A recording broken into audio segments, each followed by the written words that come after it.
the Dark Cosmos brings you Slaves to the Metal Horde, written by Stephen Marlowe, a pseudonym of Milton Lesser. This dystopian tale was first published in June 1954. In a future where robots reign supreme, humanity's last hope lies with a daring rebel who dares to challenge the all-powerful Metal Horde. As whispers of an ancient weapon capable of turning the tide spread, the resistance faces impossible odds. Can the human spirit prevail against cold, calculated machinery? The fate of mankind ultimately hangs in the balance.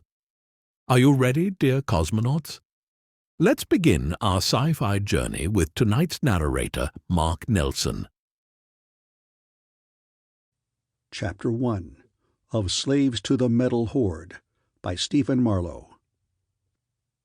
Johnny Hope backed off warily, retreating toward the sun-dried creek bed, a jagged brown scar across the parched grassland. He carried no weapon, and as the others closed in about him in a tightening semicircle, his eyes darted furtively in all directions. But all the faces were stamped, as from a mold, with uncompromising hostility. Johnny licked his lips and said, "I want to bury them. Let me bury them, and then I'll go. I promise." DiReggio, the mayor, brandished his club, which was an old rifle stock with half the jagged, corroded barrel forming a handle. "Go," he said. He took a long stride toward Johnny, then changed his mind when the youth held his ground. "They cannot be buried, Johnny Hope. You know your parents must be burned as the law dictates." Blinking sweat from his eyes, Johnny felt the sun scorching down through the glaring midsummer heat haze. "It was the last wish of my father," he said softly, his voice hardly more than a whisper, "that I should take them forth from the village and bury them with a prayer for their Christian souls." "No!" DiReggio bellowed. He was a gray-chested man with sloping shoulders and almost no neck. "We cannot deliver their bodies to you. We cannot let you come back into Hamilton Village and take them, for you comforted them in their last hours and are therefore a victim of the plague yourself." He pointed with the rifle stock toward the far hills, purple with distance. "Go!" Johnny shook his head, planting his feet firmly, wiping sweat-dampened hands on the worn fabric of his denim trousers. Then he held his palms up and said, "Where? Where is the plague?" "You've been contaminated." Nearly the entire village had gathered behind their mayor now, and the mutterings were angry. When Johnny began to walk toward them, his hands outstretched to show no plague scars marked their skin, someone hurled a stone. Instinctively, Johnny hunched his shoulder and caught the missile on his collarbone. It jarred him and left an angry red mark where the capillaries had burst beneath the skin. Staggering back toward the creek bed, Johnny was felled by a fusillade of stones. He crouched on all fours at the edge of the dry brown earth, head spinning, vision blurring with pain. He expected more stones to usher in the final blackness, but when he could again see clearly, DiReggio's muscle-corded legs straddled him, and the mayor cried, "Enough! Let Johnny Hope depart with his life." It was a brave gesture DiReggio had made, approaching within inches of Johnny, whose parents had been slain by the plague. But DiReggio and Johnny's father had been close friends all their lives, and had fought together in the last days of World War III, before the plague brought warfare and civilization to an abrupt halt. Johnny forced himself upright on trembling legs. "I thank you for my life," he said, "but not for how you treat your dead companion in arms." The color drained from DiReggio's olive-skinned face. "Think what you will, Johnny. Think it, but go while you still can. And remember that our first concern is with the living. The dead are beyond recall, and the plague victims can spread carnage in their wake. You know I loved your father like a brother, and your mother—" DiReggio and Johnny's dead mother were cousins, had been raised together under the same roof in the long-gone days before the war. Except for Johnny himself, the death of his parents could have disturbed no one more than DiReggio. "All right," said Johnny. "I'll go." There was a loud sucking in of breaths, relief from the crowd. "But first, I have this to say. I have visited the old ruined cities. I have seen Philadelphia on its river, and once I went north as far as New York, the great stumps of its buildings coming right down to the water's edge on the island called Manhattan. I have seen these things, and although I am young, I tell you this. We will not return to our greatness unless we strike out boldly, instead of sitting, huddled in fear, at the thought of the plague." "It is what his father always said," someone whispered from the edge of the crowd. "The robots will cure the plague," someone else, a woman, declared. Johnny laughed, and had never heard such a sound before, from his lips or any others. "The robots will cure nothing," he said. "Has anyone here ever seen the robots?" The faltering wave of sound from the crowd was in the negative. "I have seen them," Johnny told his people, with whom he could no longer live. "My father wanted it that way. He sent me to the cities and to the mysterious places between the cities, the gleaming, white-surfaced roads which we use no longer, to see the robots. And I tell you this, they will not cure the plague. If anything, they'll spread it." A hushed silence fell like a pall on the assembly. None of them had ever seen the robots, but that was because it was not proper for a mortal to see a deity. "This was the truth my father could not tell you in his lifetime," Johnny went on. "He knew you would have laughed and mocked, or worse. In his death, I tell it to you for him. Along with his wish to be interred in the ground, it was his final thought." Reggio did not look Johnny squarely in the eye. "I think you had better go, lad. You have no right to talk like that." Johnny shrugged, feeling the weight of a knowledge and wisdom beyond his years. "I am 23, he said. "I was an infant when the war ended. Yet my father could teach me certain things, and other things I could see for myself, because he taught me to be curious and take nothing for granted. You could learn the same. Some day, perhaps." "By the robots," Reggio swore softly, hissing the words almost in Johnny's ears. "Go before you antagonize them. If they start throwing things again, I won't be able to save you." Johnny turned his back and squared his shoulders in a gesture compounded as much of defiance as contempt. He told Reggio, "At least do one thing for me." "If I can." "When they are burned, say a prayer. One of the old prayers, if you remember." Johnny did not wait for an answer. He set forth in long strides, his sandal-shod feet powdering the sun-baked ridges on the dry creek bed.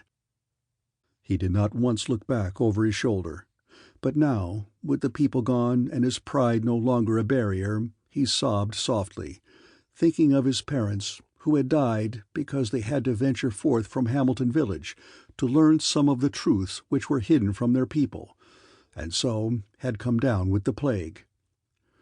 Hours later, as the sun sank toward the western horizon and the heat of the day became less intense, Johnny heard the distant baying of dogs as the village hounds picked up his spoor and followed it. As prescribed by law, Mayor Reggio was making certain Johnny did not double back to Hamilton village. He was alone in a hostile world, which in 20 years had seen civilization come tumbling down like a house of cards in a hurricane. That night he slept uneasily on the bare ground, the soft-footed padding of foraging animals all around him under the dark, moonless sky. He awoke with a tremendous hunger and a parching thirst. The latter he slaked in a swift gushing stream which flowed clean and cool even in the heat of midsummer. Presently he came upon a huge black hawk, its pinions flapping, its talons sunk into the flesh of a dead cottontail rabbit as it prepared to fly off. Johnny waved his arms and shouted, frightening the bird of prey, which rose without its breakfast, circled uncertainly, and then wheeled off to the east, a soaring black ghost, graceful as a feather. Johnny built a fire with brush and dry twigs and ate his meal in silence, feeling like a scavenger. He drank again from the stream and began to fashion himself a spear by uprooting a sapling and ripping off its branches and rubbing its tapering top to a fine point on the edge of a small flat boulder. He hardened the point in the embers of his dying fire, hefted the makeshift weapon experimentally, and headed north in the general direction of New York. 2 days later, the joints of his knees and elbows began to stiffen. It came upon him slowly, and he thought it was from too much walking and not enough food, but when the stiffness spread to his ankles, wrist, and neck, and giddiness struck him suddenly, he began to suspect the plague. It was early afternoon, and he sat down at the base of a thick-trunked oak tree, propping himself against the bole. He hurled his useless spear away and wondered how long it would take before he sank into the final coma and death. He ran swollen fingers across his knees and realized they had puffed to twice their normal size. He could now feel nothing from his knees down, and it was an effort to move his hands. A faint purple color suffused his limbs, and any doubt he may have harbored about the plague vanished. Tereggio was right.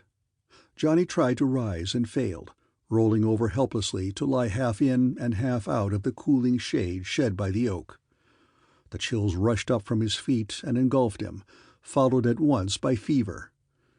By the time he began mumbling in delirium, the sun was going down in the west, casting long red cloud fingers into the darkening sky. Chapter 2.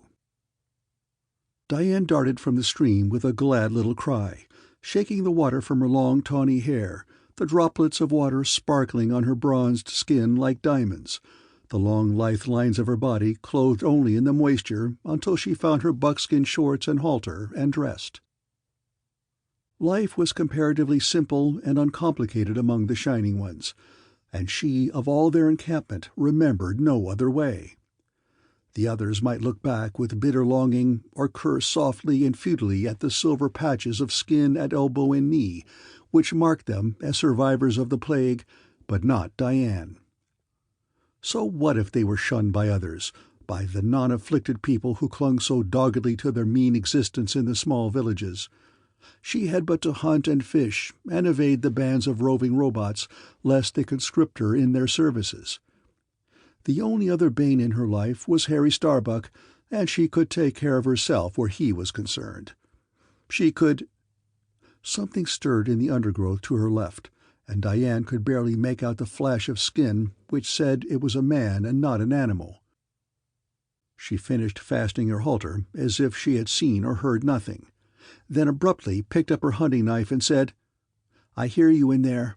I'll count 3 and then come in after you." She did not have to count.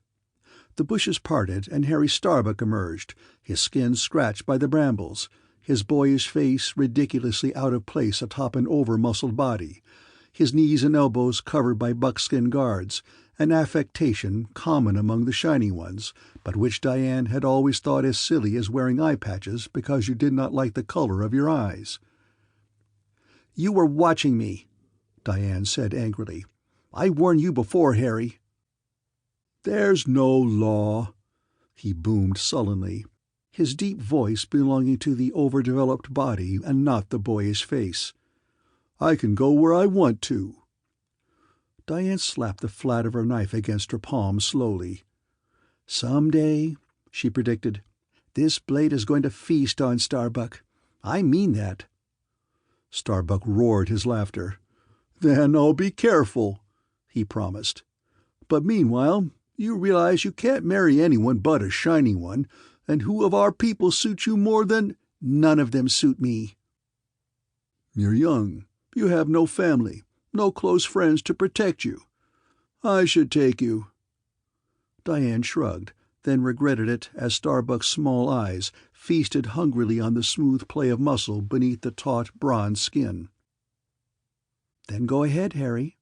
But you won't sleep nights, because I'll be waiting, and if you do sleep, you can forget all about waking up. I mean that, too." Starbuck was still laughing. I've half a mind to turn you over to the robots and let them tame you a little before I claim what I want." Diane let her voice do the shrugging. "You can always try." "Must we always argue?"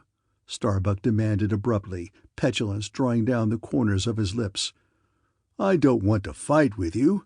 I want to—" "I know what you want. You can forget it. I'm going to take a walk and maybe do some hunting, if you'll excuse me." "With a knife?" "I'm not hunting for wild horses."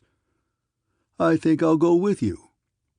Diane scowled at him, then girdled her knife. "As you wish, but be quiet."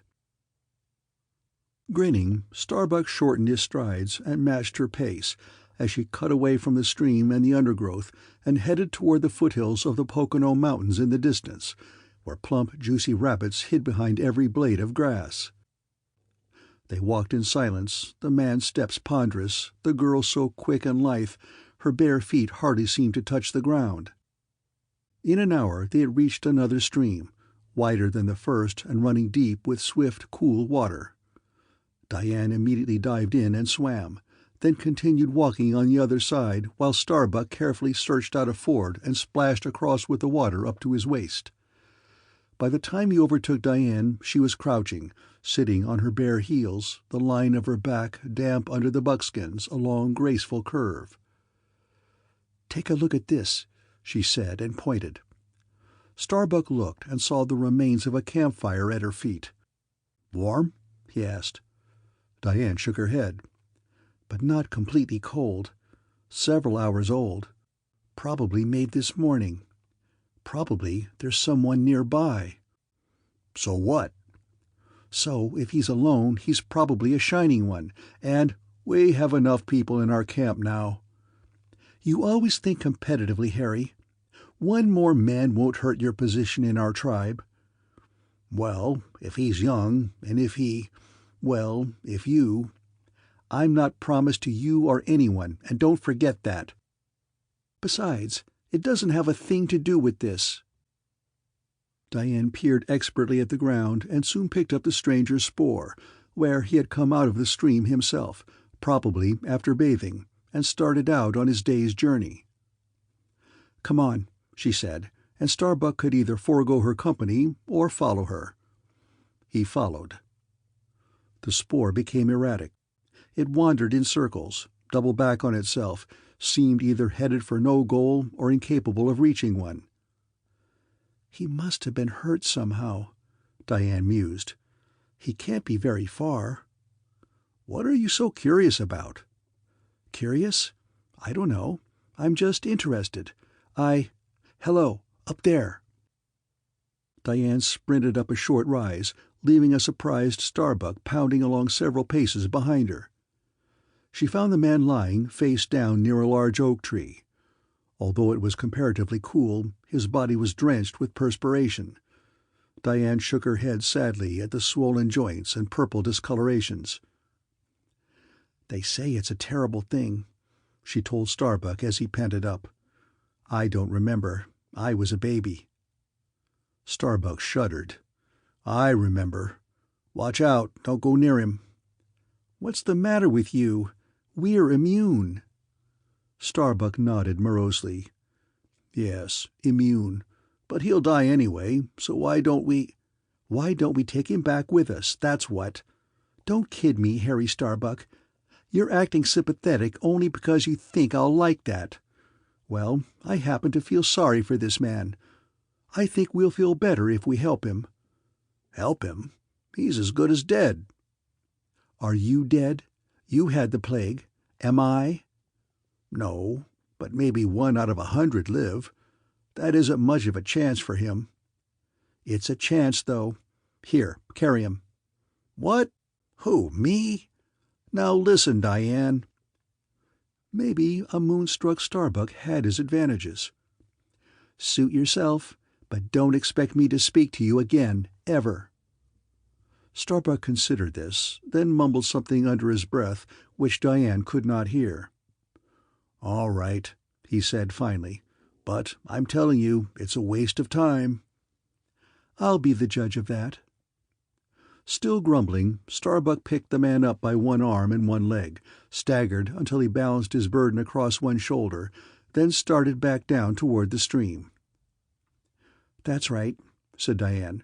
"We could reach camp in a few hours if we hurry." "He'll never live through the day," said Starbuck. "I only had the plague a few years ago. I lived in the villages, so I know.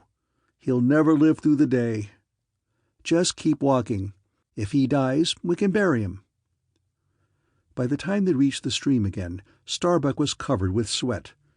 He forded the water carefully, Diane behind him to keep the stricken man's head above water. Despite its fever flush, she liked the man's face.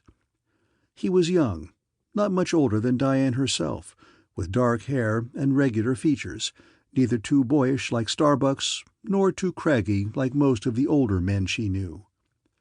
Occasionally the man would mutter something unintelligible, and when they got to the other side of the stream he opened his eyes, stared at Diane without seeing her, and said in a croaking whisper, "Water." They stopped. Starbuck dropped his burden thankfully. "I can't carry him all the way back," he said. "Then don't. Go ahead. I'll stay here." Diane cupped some water in her hand, trickled it between the dry lips. She was not even aware of Starbuck when he left. She made a bed of leaves for the man's head and studied him. The denim trousers suggested village life, but she never suspected otherwise. The face still appealed to her, strong in appearance despite the fever, yet not overbearing. She hoped the youth would recover. "This is fantastic," Diane said aloud. "It may take days before he recovers, or dies." She thought of calling to Starbuck before he retreated beyond earshot, but her pride forbade that. Shrugging and making herself as comfortable as she could, she bathed the man's flushed face with water. Day and night, the touch of the ground, the cool water which bathed him, the patient hands which kept the blood flowing through his swollen joints, all became as unreal to Johnny Hope as the shadowy remembrance of some half-forgotten nightmare. His lucid moments were few. There was this person, face unseen but comforting. There was a little food and all the water he wanted. And there was the fever which came and departed, leaving an icy chill behind. Once Johnny mumbled, "Go away. You'll catch it yourself." And there was laughter, soft, murmuring, feminine, he thought. Was the woman insane to expose herself so? The fever retreated stubbornly, in no great hurry to depart. The lucid moments became more frequent and of longer duration. The girl was beautiful. There came a time when Johnny sat up weakly, his back propped against the bole of a tree. The face smiled at him. He willed the toes of his left foot to move and watched them wiggle. He could just barely feel them. With long, easy strokes, the girl massaged his legs. Acutely conscious of her now, Johnny was embarrassed. "I'm all right," he said. He struggled to sit up, but as yet had no real control over his limbs. The girl placed the flat of her palm against his chest and pushed gently, easing him back against the tree. "You stay still," she told him. "You'll be up and around in a day or so, but don't hurry things." "I ought to thank you. You're crazy. Why did you expose yourself like this? Why?" He watched her as she sat before him and drew her legs up, knees thrust up. She saw the slim bronzed line of her calves and the metallic silver of knees. "A shining one!" he cried, recoiling involuntarily. The Shining Ones had survived the plague, but remained carriers of it for all their days. The girl smiled at him. "As are you. You're a very lucky young man to live through this." The silver coated his own knees, Johnny saw, and his elbows. It would take some adjustment. All his life he had been told to walk in fear of the Shining Ones, who often swept down on the villages, forcing the townsfolk to flee or face the plague, and taking what they wanted of the stores of food and supplies. "I see you're a little afraid of yourself. It's common enough. I was lucky to have the plague as an infant. I remember no other life, you see. When you're well and strong enough to walk, I'll take you back to our encampment." "I don't know," Johnny said doubtfully. "Just be patient with yourself. Adjustment will come." "All my life they said the Shining Ones were monsters. When I was a little boy, I had to be good, because my mother said otherwise the Shining Ones would come and get me, carrying me off to kill me with the plague. You've had the plague yourself. You've got to remember that. Besides," the girl laughed easily, "you're a big boy now to believe in bogeymen." "Well," Johnny continued stubbornly, "there are other things. The Shining Ones are scavengers. They don't work themselves or grow their own crops. Instead, they invade the peaceful villages. Then the natives, my people, have to flee or become contaminated. The Shining Ones take all the loot they want. Some of us. I have been a Shining One all my life, but have never taken part in such a raid.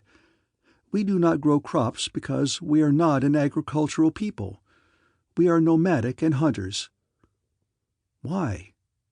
"The robots," the girl told him. "Some of our people joined them voluntarily. Many others are forced into bondage. If we don't keep on the move, they'll find us. Agriculture is an impossible art when your encampment is always on the move." It gave Johnny food for thought, and something of the girl's own frankness made him do his thinking aloud.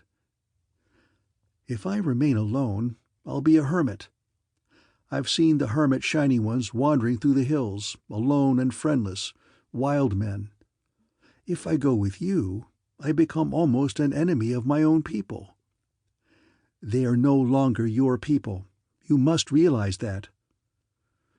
And if I go with you, I can learn about the robots and perhaps one day bring the truth back to my people.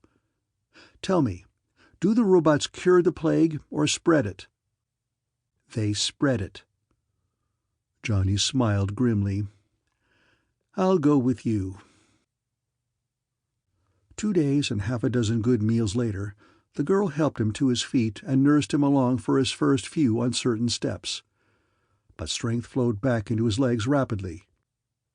He was walking without support by the time they reached the wide stream and saw the girl's nod of silent approval as he swam across it with her, matching swift stroke for stroke.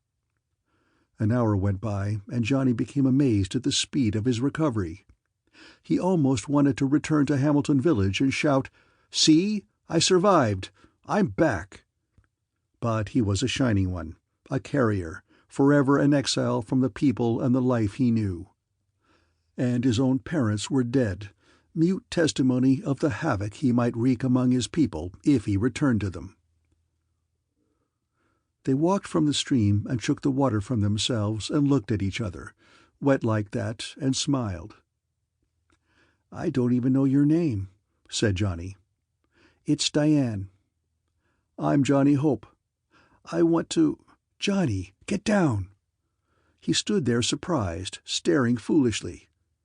They were on a small rise of ground above the stream.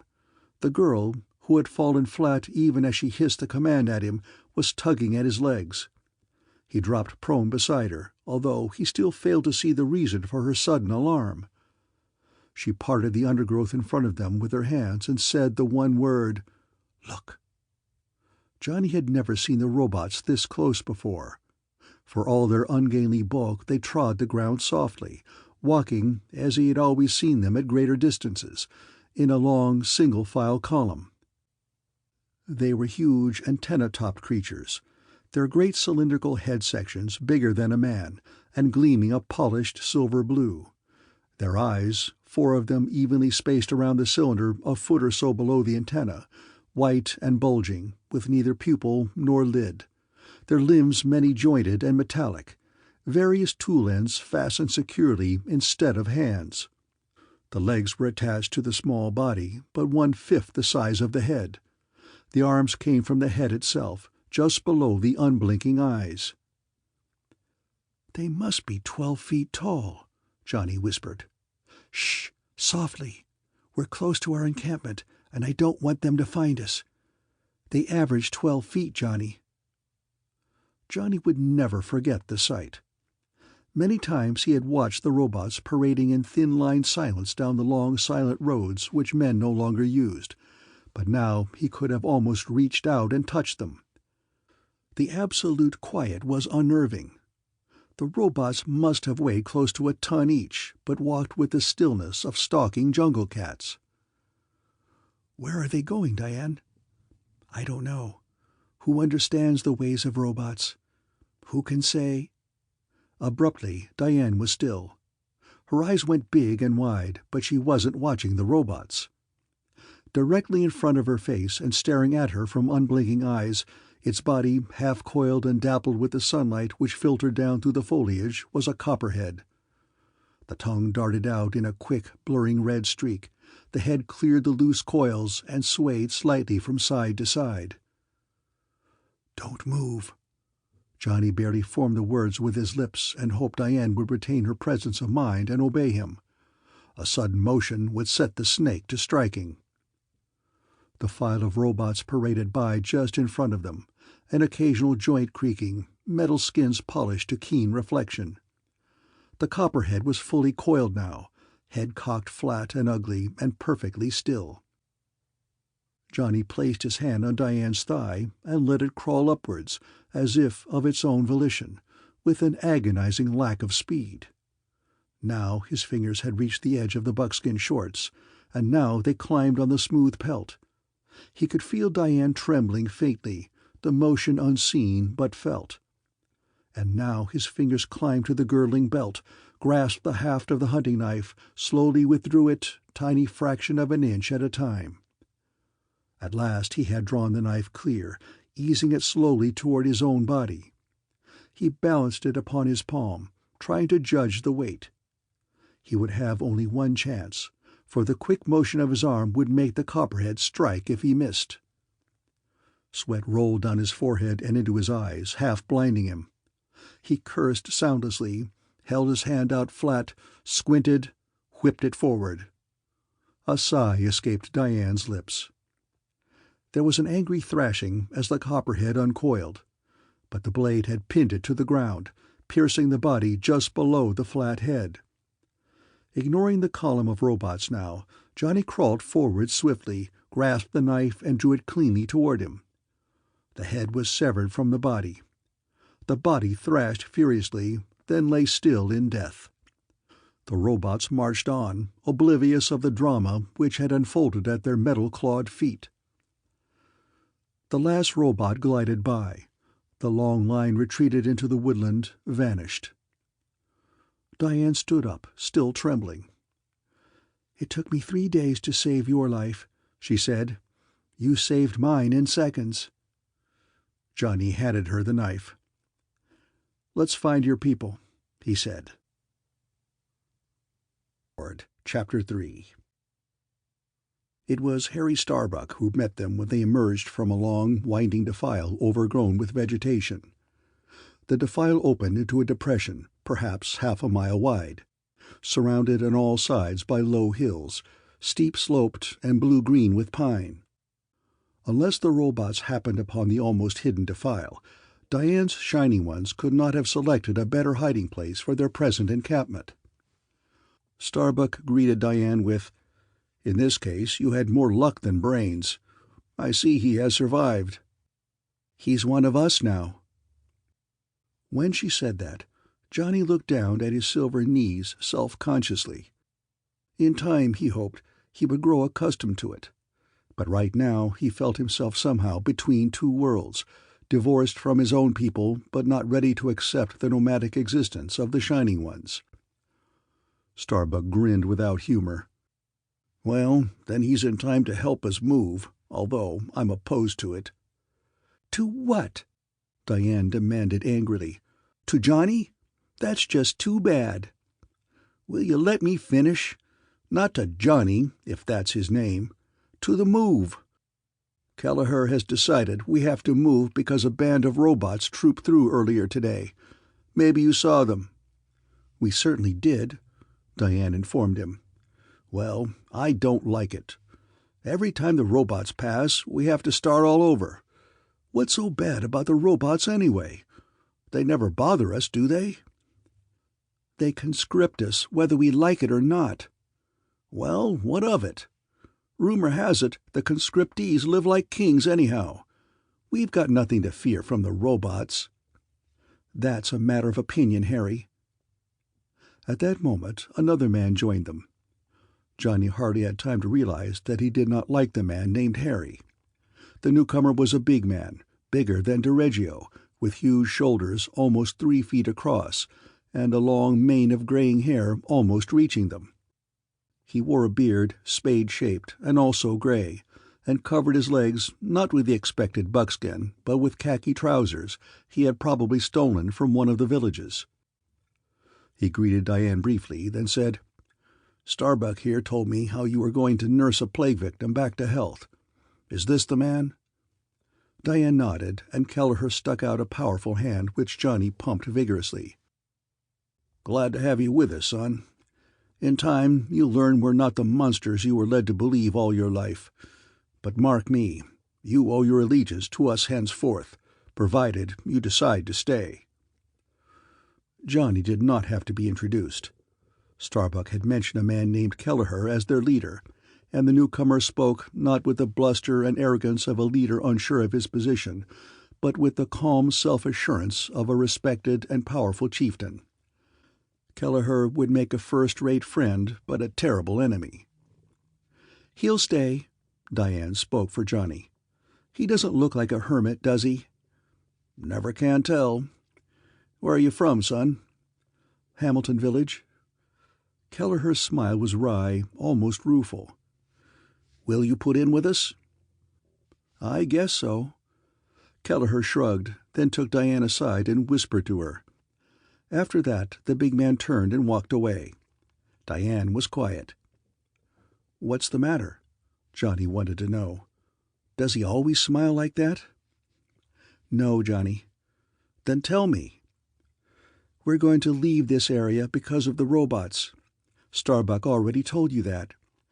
We're going to travel light, but we're still going to restock some of our supplies for the journey." "I still don't see." "I don't know how to tell you this. The nearest village is Hamilton." "So?" "So, we're going to raid it. We're going to raid your village, Johnny." Starbuck's laughter carried through the entire encampment of conical tents, each flying its clan standard from the central ridgepole. Johnny wanted to hit the man, then realized he would be striking out at his own mixed-up emotions. Diane was staring at him with genuine sympathy, but that hardly helped. She said, "What are you going to do, Johnny?" "I'm not sure yet. I have to think." "Remember, you're one of us now.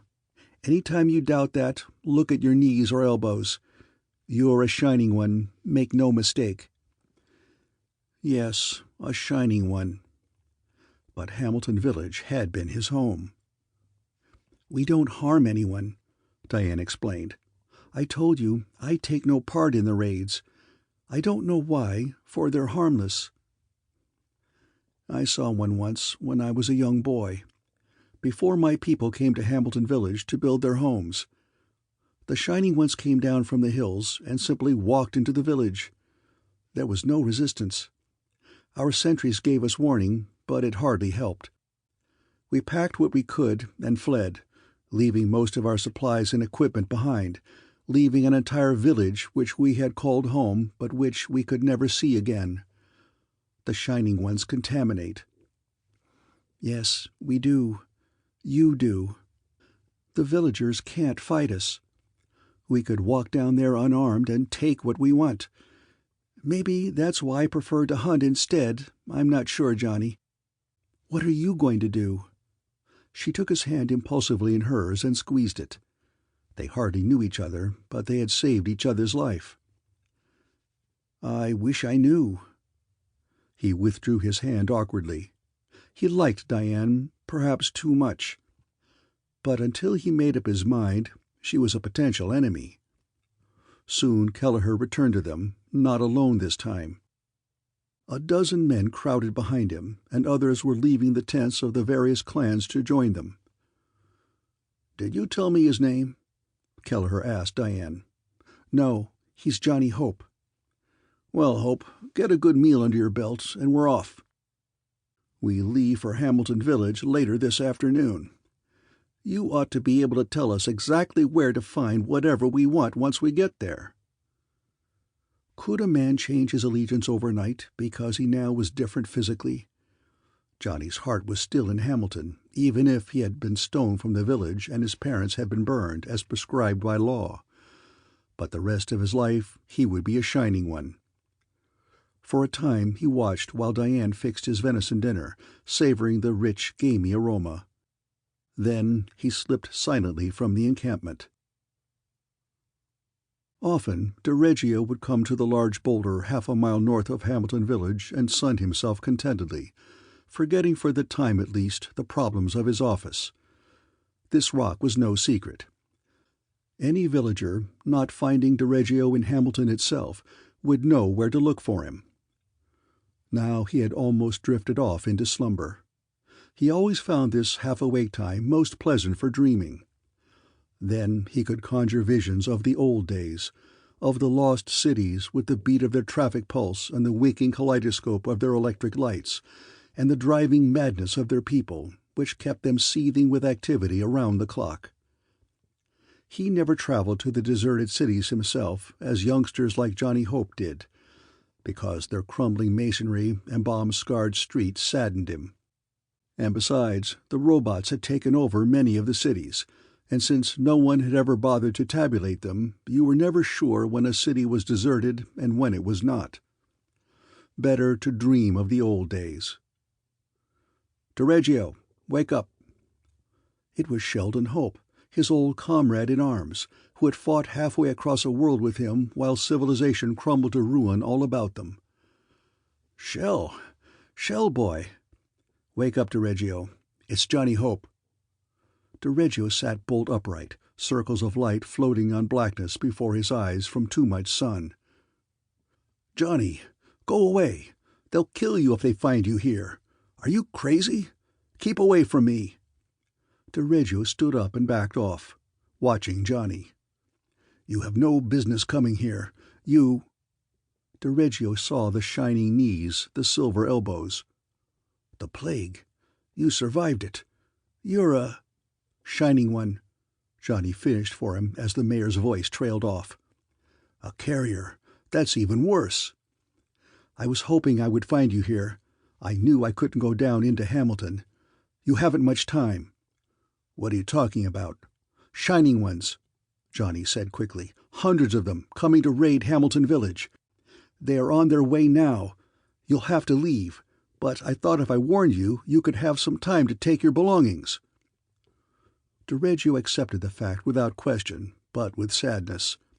He shook his head from side to side, thinking of the neatly laid-out streets, the small, compact bungalows, the field planted with hay for the cattle, with grain, asparagus, beans, and tall corn waving green in the summer sun, ready for harvest. "How much time do we have?" 4 or 5 hours, I think." "We'll have to hurry." Dereggio was already trotting back down the trail toward Hamilton, Johnny maintaining the pace with him, but hanging back 6 long strides. "I want to see the village once more, then I'll go." "What are you going to do?" "I don't know. The Shining Ones want me to stay with them, but I had to warn you. If they found out—" "For my people, I thank you, Johnny." First person plural. My people. Johnny no longer was included. If the Shining Ones discovered his treachery, he would indeed be homeless. He wondered what Diane would think. "Look at the village and then go, Johnny. If they find you, I won't be able to do a thing. And I wanted to tell you, I said the prayer." A figure appeared on the path up ahead. As he came closer, the man's face was familiar, but his name eluded Johnny. "Mayor Dereggio," he called. "I wanted to tell you my wife thinks—" His voice trailed off. He scuffed his feet in the dust of the path and squinted. "Johnny Hope," he cried. "By the robots, keep away! I have a wife and children." "I only wanted to see Hamilton once more." "We don't care what you wanted." "He brought a warning," Mayor DiReggio explained. "The Shining Ones are coming." The man held his distance, but spat on the ground in disgust. "Look at him. You heed his warning? Look, he's a Shining One himself. It's some kind of a trick you've fallen for." DiReggio shrugged hopelessly. "You'll have to go, Johnny." Already the man was sprinting back down the path toward Hamilton. "I'll bring some of my friends," he called back over his shoulder. "We'll see about this. We'll see if a damned Shining One can go parading around Hamilton Village any time he wants.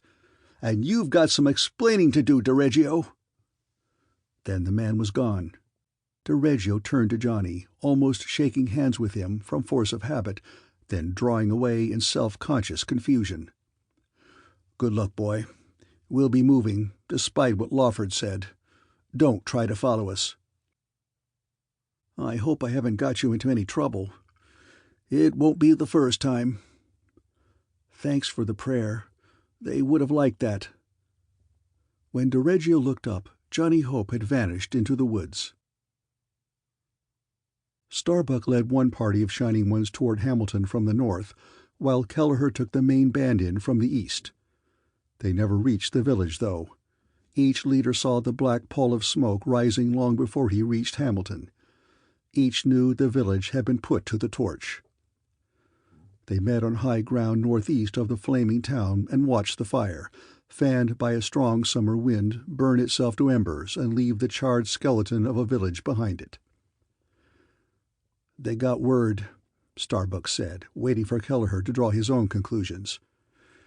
"It's happened before, but now, has anybody seen the new man, Johnny Hope?" None of their followers had even heard of him. "Diane would know," Starbuck suggested. "She rarely joins our raiding parties." And Kelleher checked, but as he suspected, Diane was not present. "Well, we move on empty-handed. Starbuck, you take your men back to the encampment and round up stragglers or anyone who remain behind. We'll wait here." "You're as bad as the people of Hamilton, always on the run. I don't mean to argue, but then don't. Men who want to be conscripted by the robots are free to leave our encampment at any time. Get that straight. But I don't want forced conscription of all of us, Starbuck. Understand? The robots are around." "Well, I was just letting you know how I felt. What about Johnny Hope?" "Time enough to see about him later, if he's still with the encampment. Naturally, if he's guilty, he won't go unpunished." "If he's guilty?" "That's what I said." "You're growing soft, Kelleher." "Yes, we don't elect our leader, Starbuck. Any time you think you want the job, you can try to take it." Starbuck blanched. "I didn't mean it that way. I was only giving my opinion." "Don't, unless you're prepared to defend it, and yourself." "I'm sorry." But Starbuck's eyes were smoldering. "Get back to the encampment, then. I'll expect you here with the rest of our people day after tomorrow. Can't make up your mind where you belong, can you?" Kelleher pointed with amusement to the buckskin knee pads. "I know you're trying to goad me," Starbuck whined. "Maybe. You don't like me. As a type, Starbuck. Personally, I'm indifferent." That was goading of a more subtle sort, but it was lost on Starbuck. Diane's indifference would irk him. Kelleher's indifference was at times preferable. "We ought to be friends," Starbuck boomed. "I'm generally recognized as your second-in-command." "Only because I want it that way. Amos Wesler, for example, has forgotten more than you will ever learn." "That's clever," declared Starbuck. "That's expert. You play us off one against another and keep the power for yourself." Kelleher shrugged massive shoulders. "It wasn't original with me. But you're unusually perceptive today, Starbuck. And I'll say this, you've got more spunk than Wesler, for all his brains." "He's soft." "You bring our people. I'll wait. Tell your men that since they have to pack our tents and cart our belongings, they'll be able to rest when we reach our new encampment. My group will set the place up. He ought to be a hermit, that Amos Wesler. Kelleher shook his head. Too scholarly. No outdoor know-how. Give him a book and he's happy. He wouldn't last a week. But he's still a good man, Starbuck. We need men like Amos Wesler. And we need men like me. Kelleher grinned. You should have let me say that. Trouble with you is, you tried to ape me. I'm always a step ahead of you, though, and don't forget it. Maybe someday I'll catch up. That would be interesting, admitted Kelleher, dismissing Starbuck with a shrug and issuing instructions as his men began to assemble their bivouac. Starbuck sensed he had been bested in the verbal battle, but was too petulantly egotistical to admit it even to himself. Instead, he made plans for his return to the encampment. He hoped the new Shining One, that Johnny Hope kid who Diane had nursed back to health, would be foolish enough to return. Without Kelleher around to steal the show, Starbuck might make himself a hero. If it weren't for the tawny-haired girl who had saved his life, Johnny Hope never would have returned to the encampment of the Shining Ones. He had left DeReggio with the intention of again heading north toward New York, but his way led him close by the encampment, and he remembered the sudden touch of the girl's hand, and before that the vision of her face, lovely and comforting while he burned with the fever. Calling himself a fool, he entered the encampment warily, half expecting a dozen men to leap at him with the word traitor on their lips.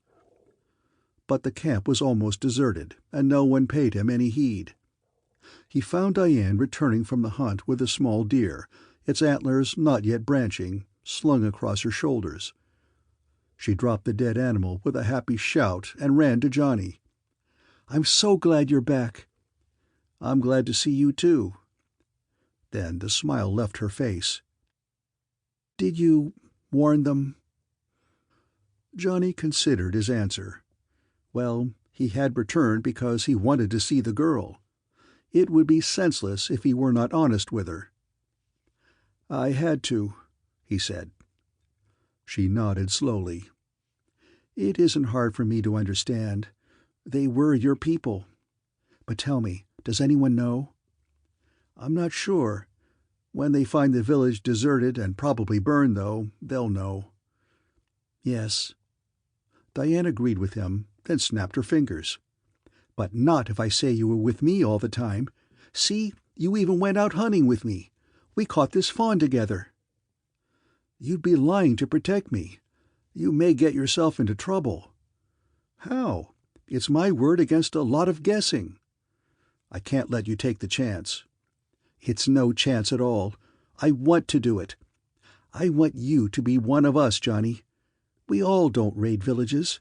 I don't raid them, do I?" "No, but But nothing. You came back here, didn't you? No one forced you." "I came back to see you, I guess." "Well, you're going to stay with us. A man wasn't meant to live alone like a hermit. Here." Diane took his hand and led him forward. "You can stay in my tent for now. It would be silly to build yourself one, since we're going to move the encampment as soon as Kelleher returns from the raid." "I can't. Can't nothing. I'm a good girl, Johnny Hope. Make no mistakes. Touch me at night, and I'll scream. But I trust you. I like you." Her frankness was both charming and unnerving. He wanted to say he liked her too, but could not bring himself to utter the words. Instead, he slipped his arm about her waist and walked with her to the tent, where she skinned the fawn expertly and prepared it for cooking. By then, Johnny was sound asleep and did not wake up until Diane stirred him and offered him a platter of tender young venison. Shortly after noon the next day, Starbuck returned with his men. Those who had remained behind were disappointed because the raiding party had come back empty-handed. Starbuck wasted no time adding fuel to the fire. "Has anyone seen that traitor, Johnny Hope?" he demanded. "You mean the new man, the one Diane brought?" someone asked him. "He's here." "The ingrate! The dirty ingrate!" Starbuck boomed so all the encampment heard him. "One of us saved his life, and first chance he gets, he turns traitor. Next thing you know, he'll want us to be conscripted by the robots." "You should talk," Diane cried as she and Johnny emerged from her tent. "You're always talking about how nice it would be to live with the robots. Johnny Hope isn't like that at all." Starbuck raised her fingers to his lips and whispered, "Keep it quiet. If they hear about this, they'll lynch Johnny."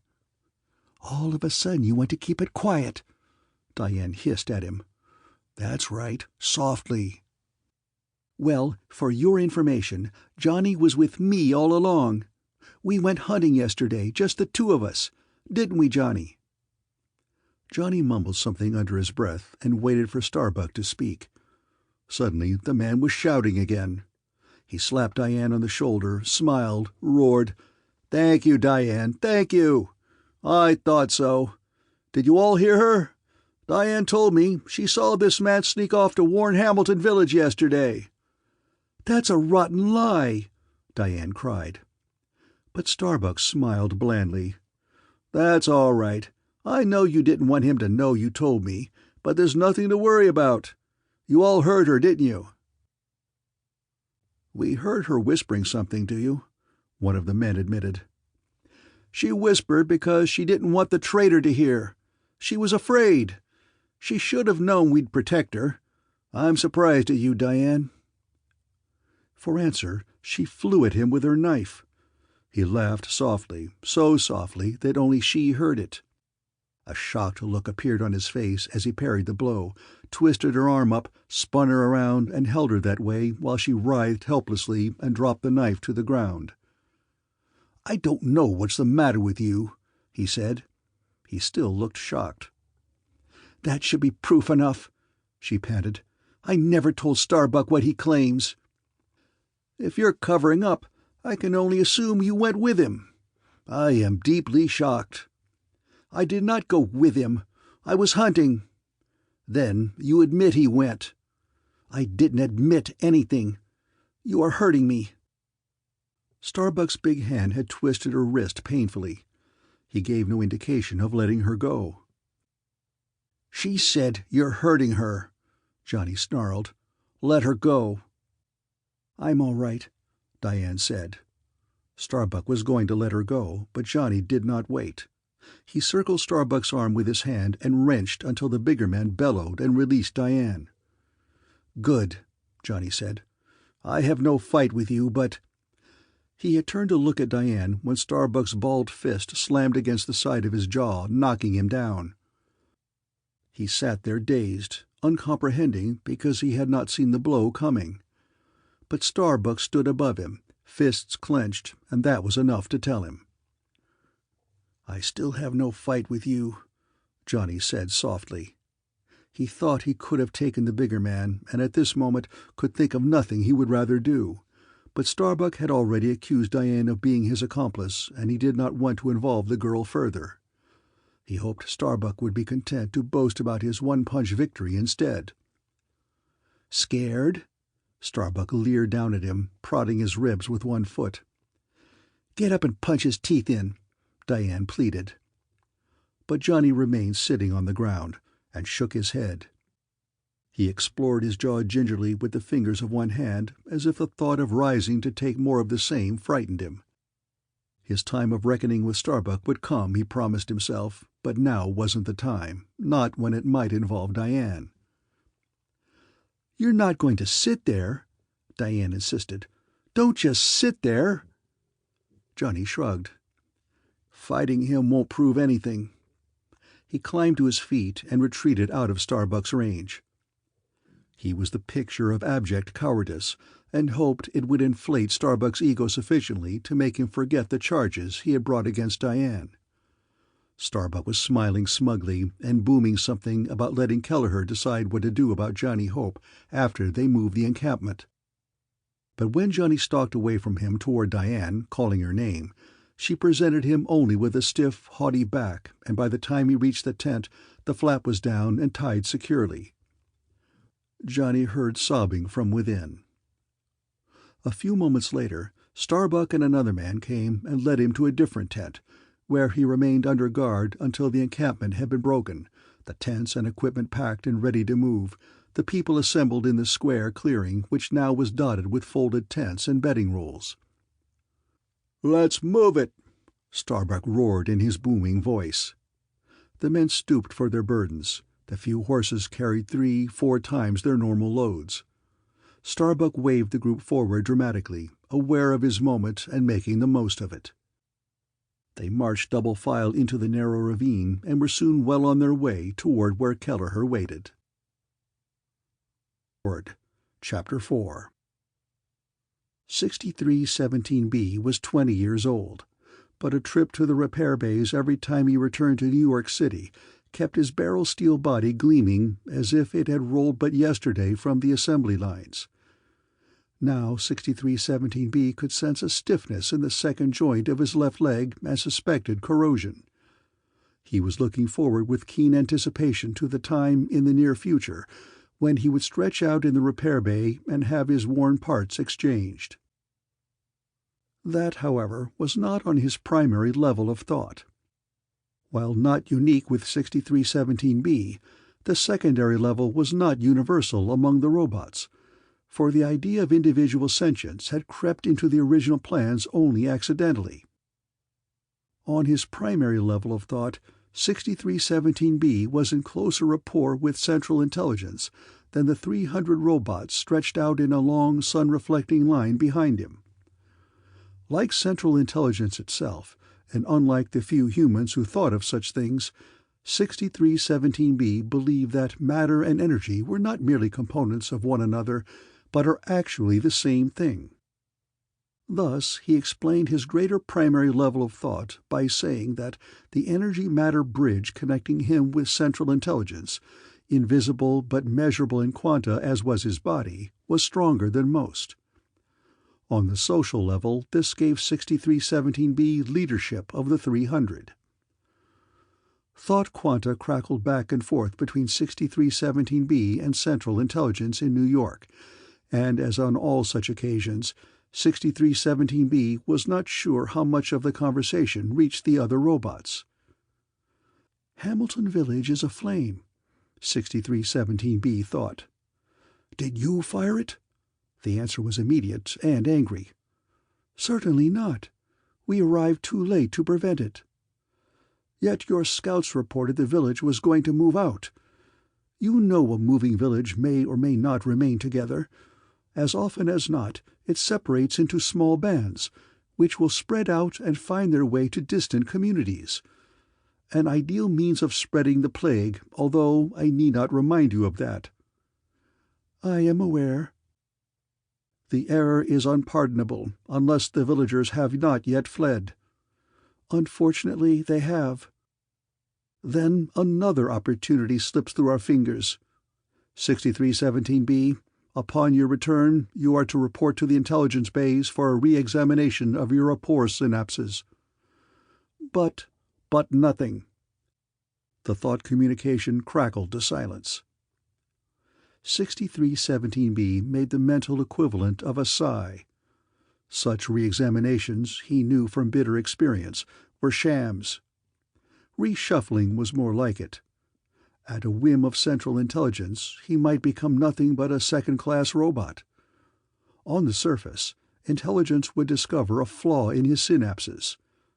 Actually, Intelligence would produce the flaw and pass his mantle of leadership down the line to some other robot. Sullenly, 6317B called a halt. Like all robots, he was vindictive. Constructed originally as machines of war, the robots had had revenge built into their mind patterns as a strong factor. Actually, second-class robots were not aware of this. The feelings merely existed, and they acted accordingly. But 6317B was only too acutely aware. It pained him. The robots had never actually functioned as machines of war, for the war had taken a bacteriological turn before the mechanical infantry could march off to battle. The robots had been stored as useless while disease swept Earth, with the development of the plague itself making all further fighting impossible on an international scale. But the plague got out of hand, 6317b remembered dimly. The slightest contact meant almost certain contamination, and mankind prepared grimly for the end of its brief dominion over the earth, until someone thought of the robots. Let them cure the plague. The antidote was known, they merely had to apply it. 6317b's memory coils tightened angrily. Until that time, the robots had been slighted, although they had waited patiently to serve their masters. Masters indeed. 6317b recognized the vindictive pattern of his thoughts for what it was. Mankind had had its chance, had failed. After man, the robots. It was as simple as that. But now 6317b was seething. He'd been advancing steadily in the robot hierarchy, and had even expected himself to be assigned to Central Intelligence itself before too long. Because the impetuous people of Hamilton Village had set their city to the torch before he could arrive, all was lost. He scanned the surrounding countryside with photoretinal cells. Far below, just leaving the edge of the burning town, were a pair of stragglers, man and woman he thought, but couldn't be sure at this distance. Well, revenge on two individuals would be better than nothing. Strong halting ropes were prepared, and now 6317b could see the figures were not two, but three. Since his photoretinal cells could not perceive color except as shades of black and white, he had no way of telling the three figures were not villagers, but shining ones. "We're approaching Hamilton Village," said Starbuck over his shoulder as Diane overtook him at the head of the column to get her first look at the place. "You can see the flames." "I thought you said the fire was almost out when you left Kelleher and the others." "I did, but you can't predict those things. Apparently it has started again. See?" They had reached a rise of ground and could see what was left of the village in a broad valley below them, a great pall of black smoke rising from it sluggishly. Starbuck saw something else a few miles off to the north, but said nothing. It was a long, thin column, gleaming metallically. At this distance he could not be sure, but it looked like a line of robots. "Kelleher and the others are close by," Starbuck said mechanically. He was not thinking of Kelleher. The trouble with this group of Shining Ones was no one understood Starbuck. Not only were his talents for leadership unappreciated, he was actually made fun of. He'd been sullen ever since his mental rebuff at the hands of Kelleher. He'd acted inconsistently. His anger had been a free-floating thing, and he'd very nearly got Diane in trouble for it. That was ridiculous. The answer seemed obvious enough. If one is not appreciated at a particular place, one should go elsewhere. There was Thomas Burwood, a youngster whose father had been chief before Kelleher and who had been killed by Kelleher. Burwood almost certainly would join Starbuck, and Diane could be taken by force if necessary. Starbuck put the stocky man named Gilbert in charge of the column and sought out Burwood. He found the younger man on a fringe of the column, plodding listlessly along. "Listen, Tom," said Starbuck in a confidential voice. "We've often talked about life among the robots, but we're letting our years fritter away. What would you do if the opportunity presented itself?" Like Starbuck himself, Burwood was an oversized young man given to fits of temperament. "What's the use?" he said. "You can't just walk into the robot citadel. They would kill you first and ask questions afterwards." "No, but you could join robots in the field. It's done that way most of the time, since the robots venture forth, either to spread the plague or gain conscripts among the Shining Ones." Starbuck whispered in his best confidential voice, "And Tom, there's a group of robots 2 or 3 miles from here right now. What do you say to that?" "Let me think." Burwood frowned. "I don't know. It's one thing to talk about it, but another to—" Kelleher didn't give your father a chance to think, did he? Not when your father was growing old and Kelleher knew he could take him. He killed him, struck him down like an animal. Don't forget that, Tom. That's true, but you're worrying about life among the robots, are you? From every rumor I've heard, you can live like a king, like the days before World War III ruined our civilization. What do you say, Tom? An opportunity like this doesn't often come. Well, of course, if you're afraid, but I thought you were made of the same stuff as your father, the only leader I have ever served faithfully. That's enough, Harry. Young Burwood's voice broke. I'll go with you. I knew you would. You're just like your father, Tom. There's one thing I want to do first. The two whispered together for a time. Then Starbuck drifted back toward the rear of the column and permitted himself to straggle until he was out of sight of the rear guard, first making arrangements for the prisoner, Johnny Hope, to be taken off the trail into the woods. Tom Burwood, meanwhile, double-timed up toward the head of the column. "Diane, I was looking for you." "Hello, Tom. What is it?" "Someone wants to see you. Rear of the column." "Who?" All through the march, Diane had wanted to make her peace with Johnny Hope, but the opportunity had never presented itself. "I'm not at liberty to say," Burwood told her slyly, and winked. "Is it Johnny Hope?" Burwood smiled affably. "I can't say. Please, Diane, I was only told to fetch you. It's been arranged temporarily, but he can't remain back there indefinitely." "I'm coming. Lead the way," Diane said eagerly, and fell into step with Burwood. Johnny Hope must have had his reasons for not fighting with Starbuck. He was not the cowardly type, unless Diane had suddenly become a bad judge of people. Perhaps, he thought, in some strange way, he was protecting her. "Where is he, Tom? I don't see anyone." "A little further." "But we've already left the column. Just around that clump of trees, I think." Something rustled in the undergrowth. "Johnny?" Diane called expectantly. He stepped out into the trail and faced her. It was Harry Starbuck. "What kind of a joke is this?" Diane demanded angrily, turning to rejoin the column. "I thought I was coming back here to meet Johnny Hope." Burwood laughed easily. "I never said that." "Well, whatever you're planning, you can count me out. Of all the nerve, bringing me back here like this."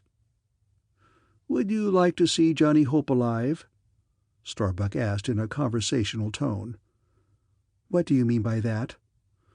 "That you had better cooperate with me, Diane. The three of us are leaving the column now, you, Tom, and I. If you don't, I can't guarantee anything about Johnny Hope." Diane did not know whether to believe him or not, but would hardly endanger Johnny Hope's life on a notion. "I'll go with you," she said. Less than an hour later, they approached the vanguard of the file of robots. Burwood and Diane saw them at the same time, contempt filling Diane's eyes as she began to understand what had been on Starbuck's mind. Fear was there, too, threatening to unnerve her at any moment, but the scorn she felt for Starbuck prevented it from overpowering her. "Of all the cheap tricks," she said. You wanted to join the robots, but you also wanted me. Johnny Hope was never in any danger. It was all a lie to get me here. Well, if you think I'm going with you—" Diane crouched abruptly, came up with a handful of dry earth and flung it at Starbuck's face, blinding him. Then she began to run. "Get her, Burwood!" Starbuck roared. "Don't let her escape!" It wasn't Burwood's fight, but if he had thrown in with Starbuck, he wanted to remain in the man's good graces, at least until he could figure things out for himself. Besides, his first sight of the robots had almost choked him with fear. Chasing Diane would take his mind off them. He set out after her, aware that a still half-blinded Starbuck was circling around in another direction. Diane guessed her best chance for escape would lie along the very edge of the file of robots. She did not relish the idea, but she had seen the look on Burwood's face when the creatures of metal had appeared, and figured he would be loath to follow her in that direction. Did the robots see her? She ran in their direction, her clothing catching and tearing on the undergrowth. She neared the head of the file, could hear Burwood stumbling along behind her. The metal figures stood there unmoving, watching her. Each one 12 feet tall, they could have stamped her to death. Behind her, Diane heard a hoarse scream. She whirled instinctively, lost her footing, fell. One of the robots had taken Burwood, who was thrashing and kicking helplessly as it bore him aloft and held him, feet pounding on air, 2 yards off the ground. She didn't like Burwood, but she had nothing against him. He screamed again, his voice breaking. "Put him down!" Diane shouted. She might as well have been talking to the ingots from which the robots had been fashioned for all the heed they paid her. She whirled again, sought Starbuck, couldn't find him. Starbuck always talked of the robots. Perhaps he knew how to communicate with them. Now the robot had set a trembling Burwood down on the ground.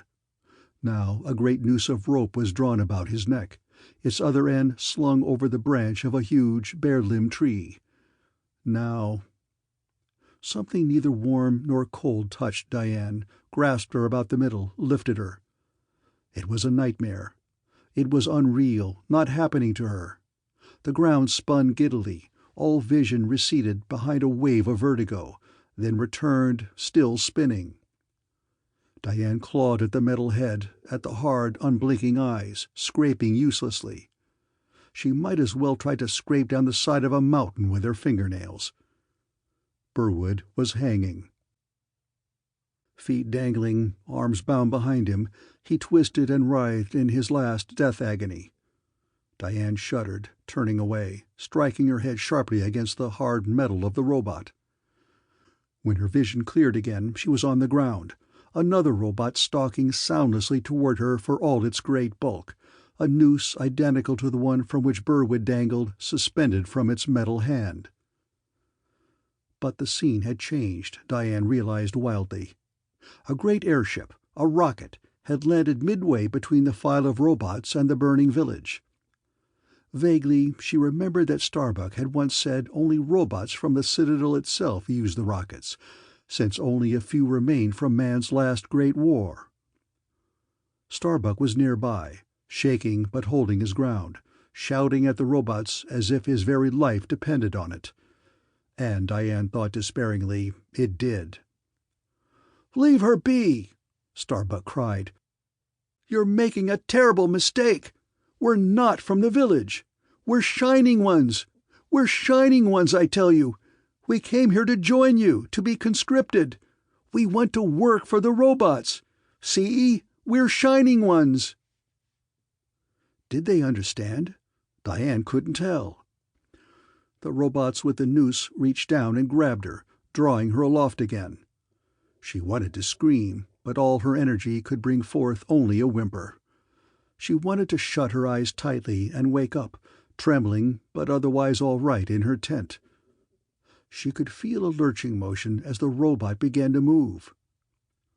Burwood hung slackly now, twisting gently from side to side, like a rag doll, with the motion of the rope.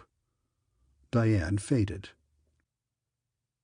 Within half an hour, all the robots had filed into their waiting ship. It blasted skyward on a jet of flame which was all but lost against the fires which consumed Hamilton Village. Chapter 5. "Will Harry Starbuck please step forth and make his report?" One of Kelleher's assistants brought the command to the Shining Ones, who had joined the larger group near Hamilton Village. There was a silence. "Where is Starbuck?" No one knew. The assistant shook his head and returned to Kelleher for further instructions. Had anyone seen Starbuck?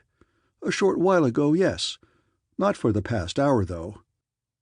Kelleher next called for Diane, who had found Johnny Hope, the alleged traitor, along with Starbuck. Some of them had seen her marching toward the rear of the column with Tom Burwood, not long since. She did not answer the summons, and Burwood could not be found anywhere. "Is everyone going crazy?" Kelleher stormed. "Fetch the prisoner himself. We'll see what's going on." Moments later, "Hope, charges have been brought against you concerning a raid on Hamilton Village." "I know all about the charges. I refuse to discuss them now." Kelleher smiled without mirth. "You refuse?" "They were looking for Diane. They couldn't find her. They were looking for Starbuck, too, and couldn't find him. It is Starbuck who has made the accusation, so we'll have to wait until he's found. I don't care one way or the other about Starbuck, but I want to find Diane." Plump Gilbert came forward, said, "I may be able to shed some light on this. After Starbuck gave me charge of the column, he conferred with Tom Burwood for a time, then disappeared. But Burwood whispered something to Diane, and she joined him, heading for the rear of the column." "You see?" Johnny demanded. "Starbuck went someplace with Diane. From the looks of it, she was tricked into going with him." "Mere supposition," said Kelleher, "although I wouldn't trust Starbuck particularly." "Listen," Johnny went on, "that girl saved my life. I want to find her.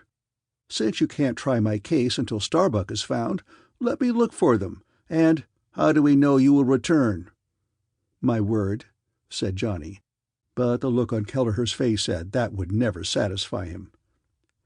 "If the lad promises, and if meanwhile he cannot be tried," began Gilbert. "When I want your advice, I'll ask for it," Kelleher said curtly. "The boy stays here." "But he merely wants to find Diane," persisted Gilbert. "Enough. If someone thinks to depose me, let him try. Meanwhile, I command here. The boy stays. He will be considered innocent until we can bring him to trial, but he will not be permitted to leave the encampment." "Her life may be in danger," Johnny said grimly. "I doubt it. I have given my orders."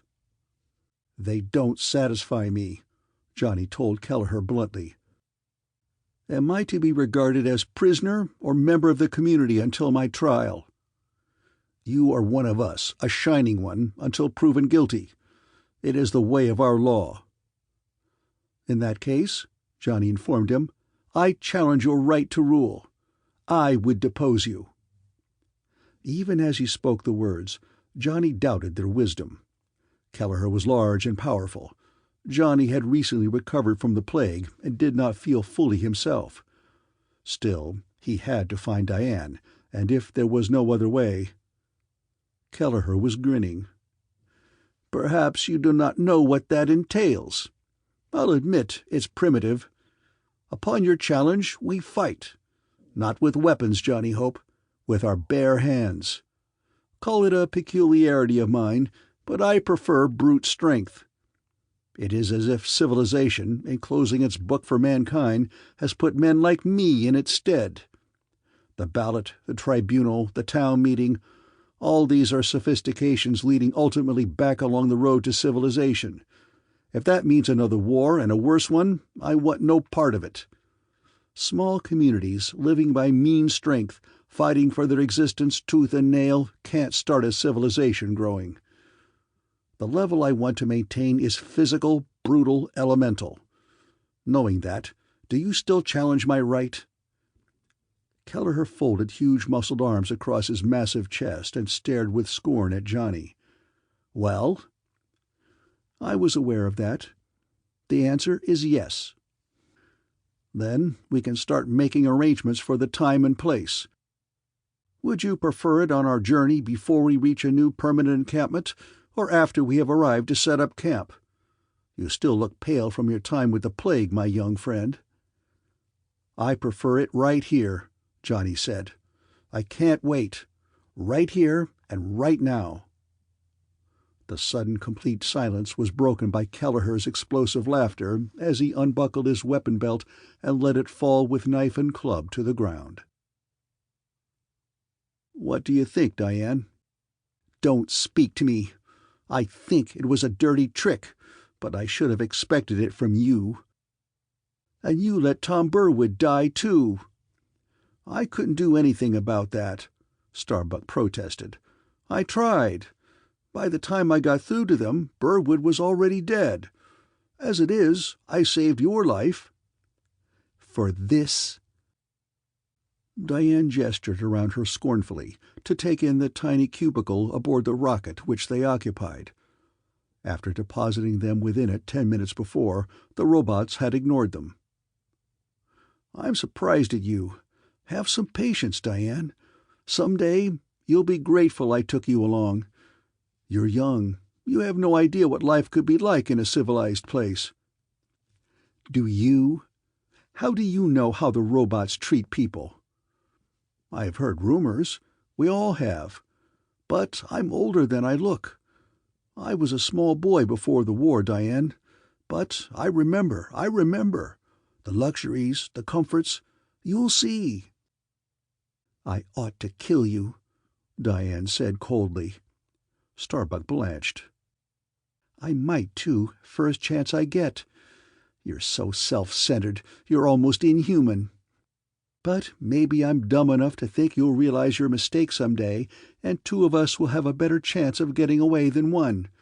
I don't know. I ought to kill you, though. I did it for you. I wanted you with me. I couldn't enjoy the life we're going to lead without you." "You're a fool, Harry. I can't even hate you. I feel sorry for you. What do the robots do from day to day? You don't even know that. You haven't the slightest idea what you've let us in for. You don't even know for sure where we're going." Starbuck shook his head. "You're wrong about that. We're going to the Citadel in New York. We should be arriving in a few minutes." "You'll change your mind, Diane. Wait till you see the Citadel. Wait until—" "You've never seen it. You're just guessing." "It's more than a guess. Every rumor I have ever heard. Diane, I want you to share it with me, to learn to love it with me. You're beautiful. You weren't meant for buckskins." Starbuck fingered the tattered clothing barely covering her torso. "Keep away from me." "Don't you realize it's just the 2 of us now, and the robots?" "I'm warning you." Starbuck shrugged and sat down at the other side of the small cubicle. "You're frightened now," he said. "I've got patience, if you haven't. Wait and see how the robots will provide for us." Diane shuddered and tried to hide it. Trapped aboard a ship full of robots, she was companion to a madman. Strangely, no thought could comfort her but the image of Johnny Hope, somewhere many miles behind them, a prisoner of Kelleher and the band of Shining Ones. Perhaps, she thought grimly, the madman had for company a mad woman. The Shining Ones were bivouacking not 2 miles above the gutted ruins of Hamilton Village. Wood had been stacked for the cook fires, but as yet no spark had been coaxed into flame. Half the tents had been raised tautly about their ridgepoles, others were still to be unpacked. 500 strong, the whole group gathered around a natural clearing in the woods, where deft-fingered girls were applying grease to Kelleher and Johnny Hope. They had stripped to their shorts, Kelleher with his thick-thewed limbs glistening in the fading sunlight, arms folded like some immobile, heroic statue, all muscle and sinew carved from granite. Johnny fidgeting, waiting for the fight to start. He was surprised at his own objective lack of fear. He wanted only to start out after Diane. "You probably wonder why they'd grease you," Amos Wesler declared. Wesler was a small, slim man with close-cropped graying hair and eyes that would twinkle, Johnny thought, even in darkness. He had come to Johnny's corner as a sort of unexpected second to ready him for battle. "It's a concession on the part of Kelleher, Johnny Hope. He has declared openly your strength is no match for his. The slicking will make speed and dexterity count for more." "Am I supposed to be grateful? The only reason I'm fighting him is because he won't let me seek Diane any other way. She could be in danger right now. Her life might be at stake. Kelleher is a fool. And life among the Shining Ones has always been an expendable item. Diane's life, your life, even Kelleher's." "What happens if I win?" Wesler sighed wistfully. "You won't. This won't be the first time for Kelleher, nor the last. Actually, I hope you do win." "Why? And you haven't answered my question." "Because I've always wanted to leave the encampment. But I'm not a man for the outdoors, Johnny. I wouldn't survive a week. With your companionship, I might. Should you win the fight, and should you decide to seek Diane, I would like to join you." Johnny grasped his hand, shook it. "Done," he said. Wesler smiled, wiping grease on his trousers. "To answer your question, if you win, you're the chief of this encampment." Now Johnny was smiling. "A job I'm not particularly interested in. I only want to, I know, look for the girl. During the excitement, something went entirely unnoticed. A rocket ship took off near the ruins of the village.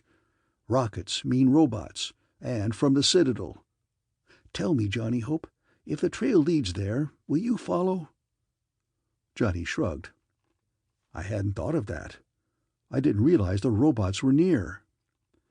"Then you're going to back down?" Disappointment was in Wesler's expressive eyes. "Never. I saw New York once. I stood on the Jersey cliffs at sunset and gazed across the broad river at the Citadel with its winking lights and beacons. It's not a place of fear, but a place that men built long ago. I will go." Again Amos Wesler sighed. "I wish you win this fight, Johnny Hope. I never wished for anything as much in my life. I was a college professor before the war, and I learned this. The search for knowledge is a strange thing and knows no fear. But I am no young man, and this may be my last opportunity." "Ready?"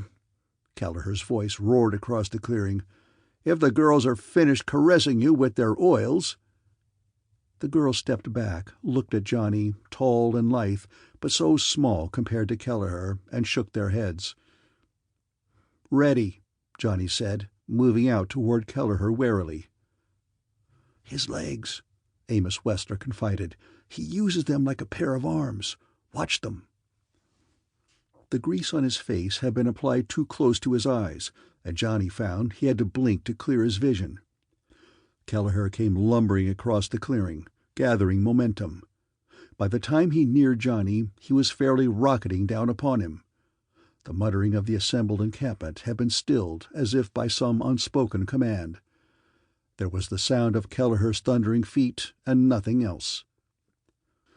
Juggernaut thundered close, was almost upon him, great arms outstretched, huge body shining red in the last light of the sun. At the last moment, Johnny sidestepped, thrust out his leg, added momentum to Kelleher with his arms as he pounded by. Something struck his leg. There was a loud bull-bellowing cry. Kelleher flipped completely over and sprawled in the dust a dozen feet away.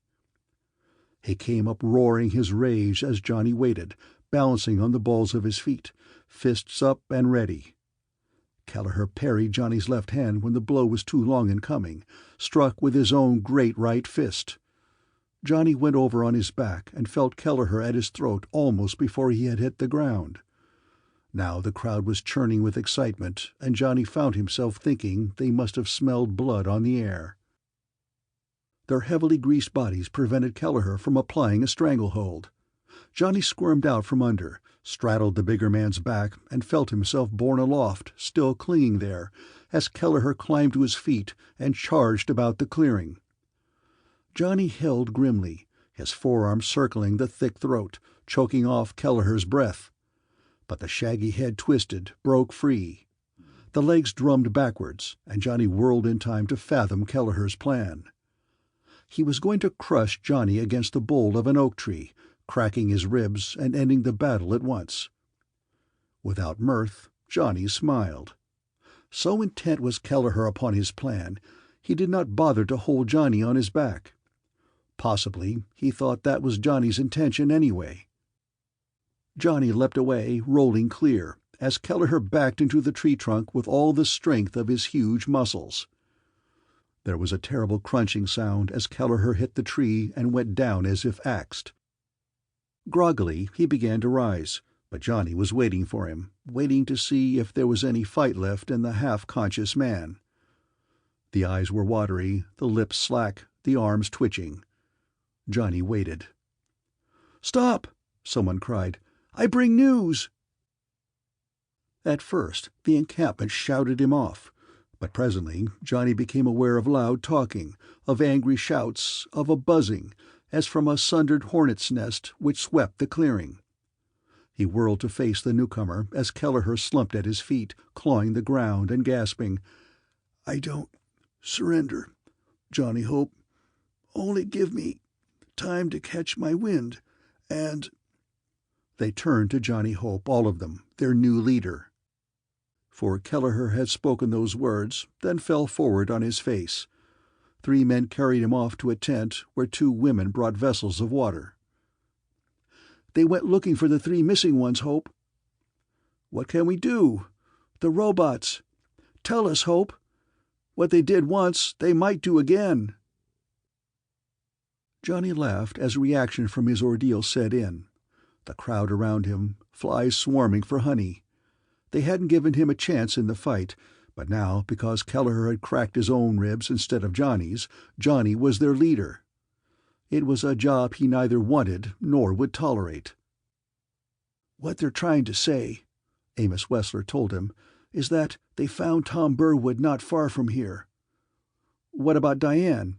Johnny demanded eagerly. "No Diane, no Starbuck. They found Burwood, hanging by his neck, dead." "Dead?" Johnny said, dazed. "Diane? You're not listening to me, young man. Diane they didn't find." Then, as if he suddenly realized he was addressing their new, if bewildered leader, Wesler apologized. "I'm sorry.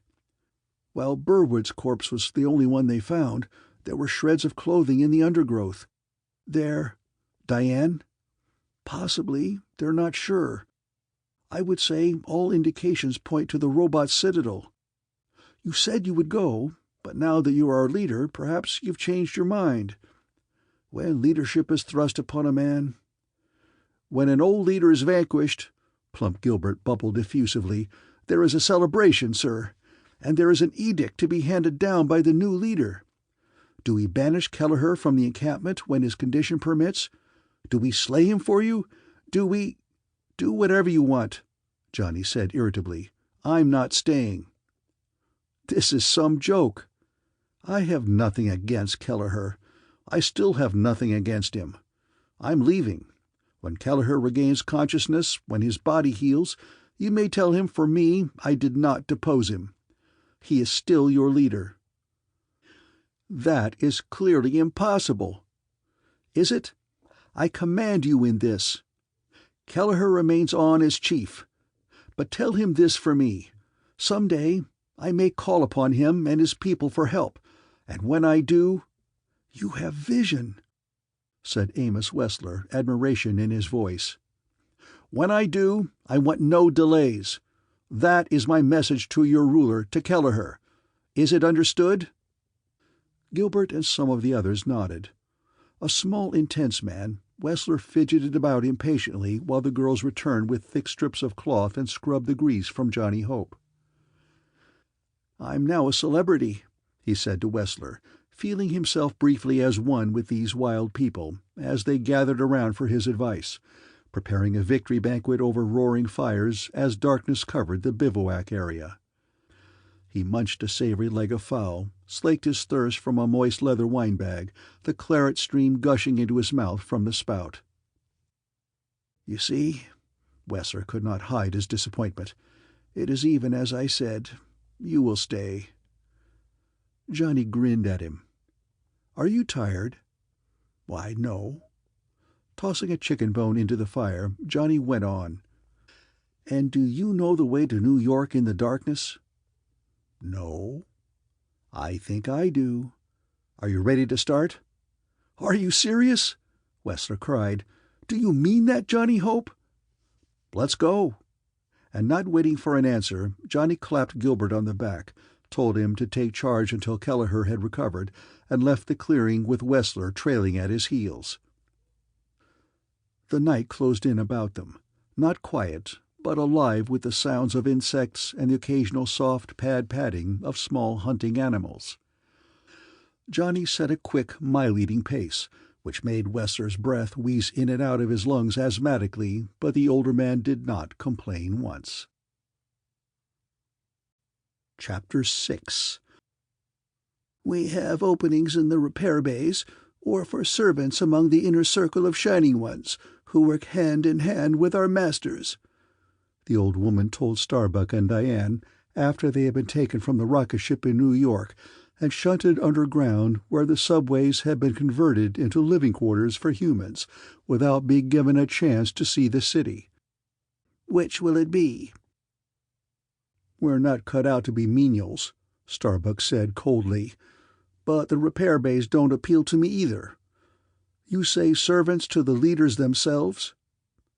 "To the top echelon of Shining Ones, yes. You will find the socio-economic hierarchy rigidly enforced here. Well, which will it be?" Starbuck had heard about palace revolutions. It would be servants to the leaders, naturally. Let them bide their time. Let them learn what they could of the Citadel and its robots. "Servants," he said. "Are you married?" The old woman, shamelessly bare to the waist on this hot day, smiled at them with a perfect set of false teeth, which seemed laughably incongruous in her gaunt, seamed face. Her bare breasts were dry as parchment, and hung, flat but pendulant, almost to her waist. From a distance she looked almost like a mannequin, a leathery, humanoid robot. "We are," Starbuck beamed. But Diane said, "Certainly not." The old woman cackled. "I believe the woman. In that case, you will live in these underground dormitories." "Not in the city upstairs?" Starbuck demanded, disappointed. "Not in the city, that is correct. Do not ask why, it is merely so. We work for the robots and obey them, is that clear? Some day the only humans left on Earth will be Shining Ones, or so the robots tell us. Then we will climb up into the light of day and take our rightful place side by side with them. Meanwhile, we do as we are told." "Are you satisfied, Harry?" Diane wanted to know. "The robots make promises and destroy our brothers." "Our brothers?" Starbuck laughed. "You mean the people of the villages? Those, our brothers?" "The plague makes brother hate brother, but you're a fool, Starbuck. The robots want that, this playing of human against human." "Yes? How do you know? You've never—" "I don't know, but Amos Wesler always said so." "Wesler!" Starbuck spat contemptuously. "A reader of books. We go out to hunt or raid. Wesler seeks his books and grows soft looking through them." "With more Weslers and less Starbucks in the world," Diane began, "we probably wouldn't have had to fight 3 world wars, and never would have." "That's enough," said Starbuck, his eyes darting suspiciously to the old woman, who was taking in their conversation with an amused look on her face. "It is quite enough," agreed the old woman, "if you want to last here more than a few days." "Can the robots actually understand us?" Starbuck asked. The old woman shrugged thin shoulders. "Some say they can read our minds. It is not important. Those of us who rule can understand. Since they can somehow communicate with the robots, it is the same thing." "We will conform," promised Starbuck. "Like robots of robots," said Diane bitterly. Johnny Hope rubbed the stubble of beard on his face and frowned at Wesler. "I'm not sure, but I think I know this place. We should reach the New York River this afternoon." They stood in a forest glade not 100 yards from one of the overgrown concrete highways upon which the robots were known to tread. A path paralleled the highway through the woods, and upon this they made their way. "Sometimes I wonder if you know what you're letting yourself in for," Wesler mused. "I want to find Diane. I'll take whatever goes with it." "Do you mind if I ask why?" "I'm not sure I know myself. All I know is I think of her all the time. Nothing matters as much as finding her and freeing her. We could be wrong. Perhaps she is not with the robots at all." "What do you think?" "I think she is. Everything points to it. I was only pointing out that we're not sure. Johnny, not many years ago I met a man, another Shining One, who had fled from New York. He was old, and he didn't last long, but he told me things, which—" "About the robots, you mean?" "Yes. You know, of course, they can help cure the plague. Instead, they spread it." "I never could figure out why." "Who knows what sort of thinking the robots can do? We're not even sure if they possess sentience at all, although I suspect they do. But in the last days of the war, man made a frantic mistake. The robots were conceived as fighters, were constructed as fighters, were built to hate man and to kill man. When we gave the robots a different mission entirely, it failed. They've simply strengthened the plague toxoid and made it lethal. I don't think they'll rest until every man on Earth is destroyed. We're weak now, disorganized. We've left civilization behind us. You think the robots could do the job overnight, but the only thing that prevents them, actually, is their lack of numbers. Most of my people, I mean the villagers, not my people any longer, most of them believe the robots somehow will cure the plague." "And most of my people," said Wesler, "believe their destiny is hand in glove with the destiny of the robots. They put it this way: we are hated by the rest of mankind. We are apparently not hated by the robots. Why not cooperate with them, then? Actually, a free band of Shining Ones as large as Kelleher's is the exception, not the rule. Every day, more and more Shining Ones go to the Citadel in New York or elsewhere to work for the robots. Not a pretty picture, is it? What can we do about it? At present, I don't have the slightest notion. We've got to do something, though. Someone's got to do something, unless nature's ready to write off mankind as a bad experiment. Perhaps I am a pedant, Johnny, I do not know. But I will tell you this. When all the great strides in human history were made, the pedants, the scholars, paved the way. I went to see the Citadel, not only to learn, but to see if there is something, some way to end the reign of the robots. It seems incredible that men, their makers, lack the foresight to equip them with an Achilles heel, if the need ever arose." Abruptly, Johnny motioned Wesler down with a wave of his hand. "It looks like you're going to find out soon enough. Take a look." Johnny parted the bushes in front of them. Here the dirt path had angled sharply toward the highway, so that not more than 30 yards separated them. Marching silently along the concrete in the direction of New York, quiet but for the clanking of their joints, was a long file of robots. "Spongy metal footpads," whispered Wesler, staring eagerly at the robots. "We built fine fighting machines, Johnny, and now we find we have to suffer the consequences." Johnny nodded impatiently, hardly feeling philosophical. "This is what we came here for, Amos," he said. "Afraid?" "To tell you the truth, I'm not sure yet." Johnny was not sure either, but did not want to brood about it. He stood up recklessly, forcing his way through the undergrowth toward the highway. By the time he reached it, Wesler trailing uncertainly at his heels, he was shouting. It worked magically. The long line of robots, extending as far as they could see to the left and several hundred yards to the right, stopped its steady advance. The great metal heads, each bigger than a man, swiveled on the sockets which joined them with the tiny bodies. The unblinking eyes which now faced them, another set for each robot surveyed the rear, Johnny knew, were lined up row on row. "We want to join you," Johnny called out. "We want employment in the Citadel." Did a human ask a robot for employment? Johnny hardly knew, for nothing had been further from his mind until recently. The leading robot came back down the line toward them. Johnny could read nothing in the artificial eyes and had to check a wild impulse to run.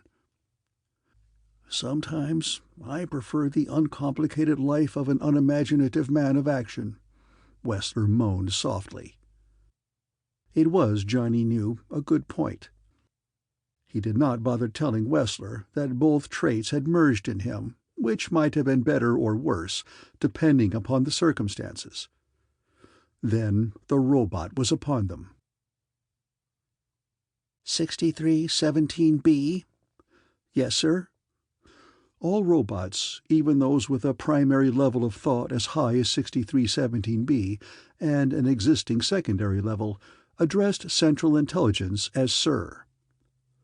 After exhaustive tests, it has been adjudged that an overestimation has been made regarding your mental ability. Since that is the case, it will mechanically be necessary to change your position.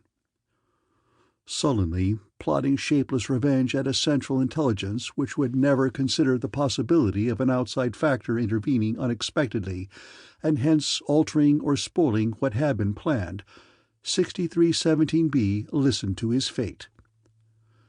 A position currently is vacant as supervisor of the Shining Ones in a section of the repair bays.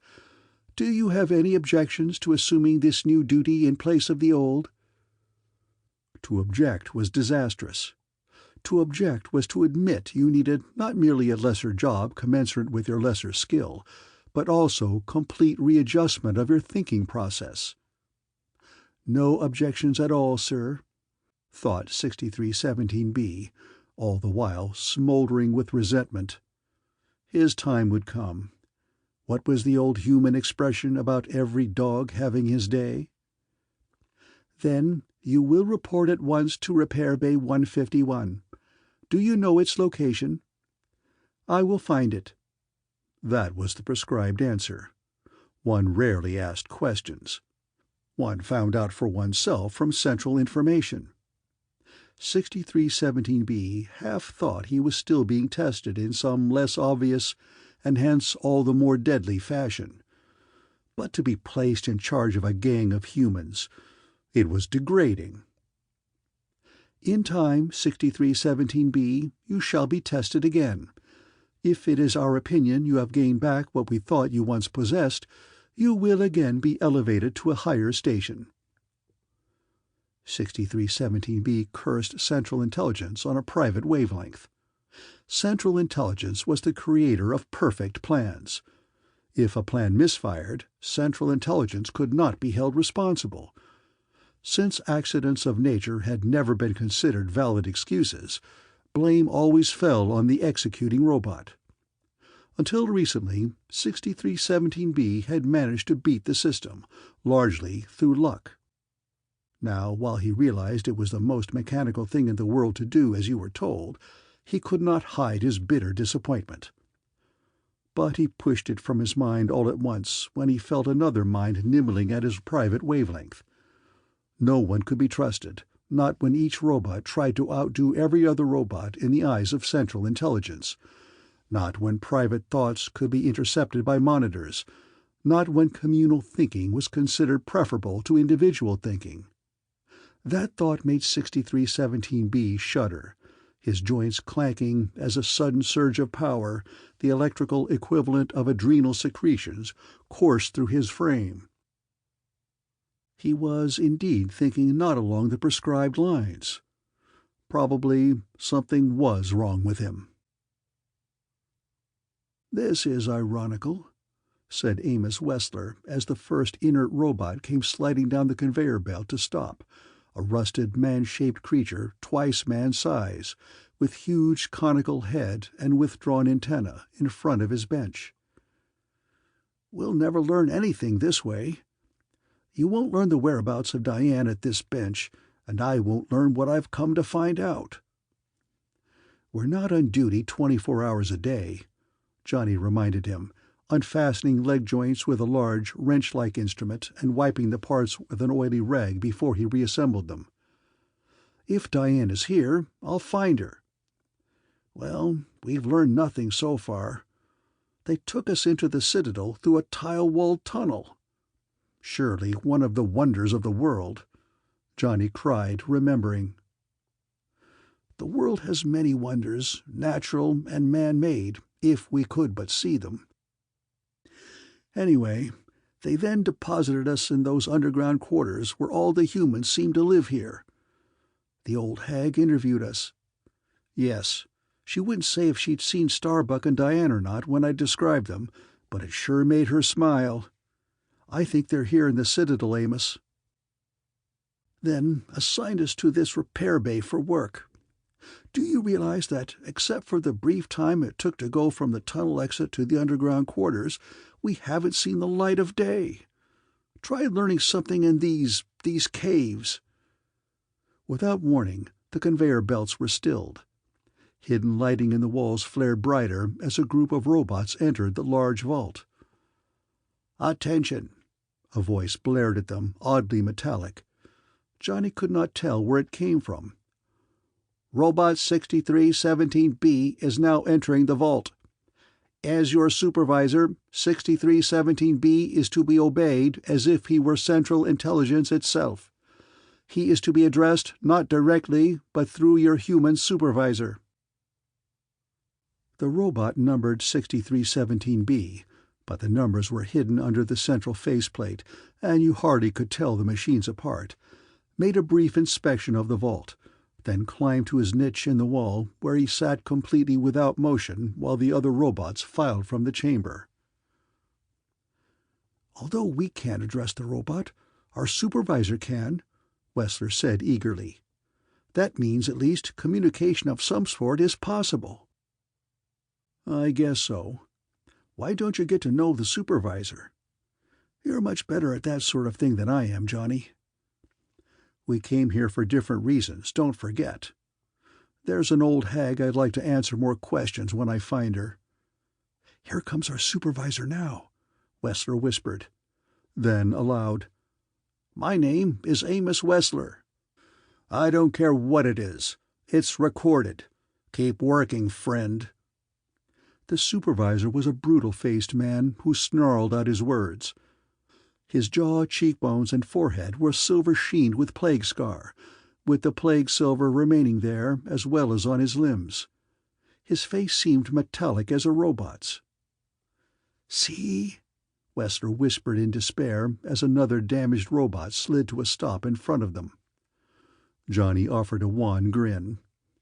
"Take it easy," he said, but hardly felt more than the last remaining shreds of patience within himself. If the old hag wouldn't talk when he saw her tonight. "Don't bother calling me names, young man," cackled the hag. "I'm virtually immune. It is against existing regulations to give you that information, since it is felt all ties with the past and the outside world must be broken, not gradually, but at once." "Listen," Johnny said desperately, "you must remember your own youth."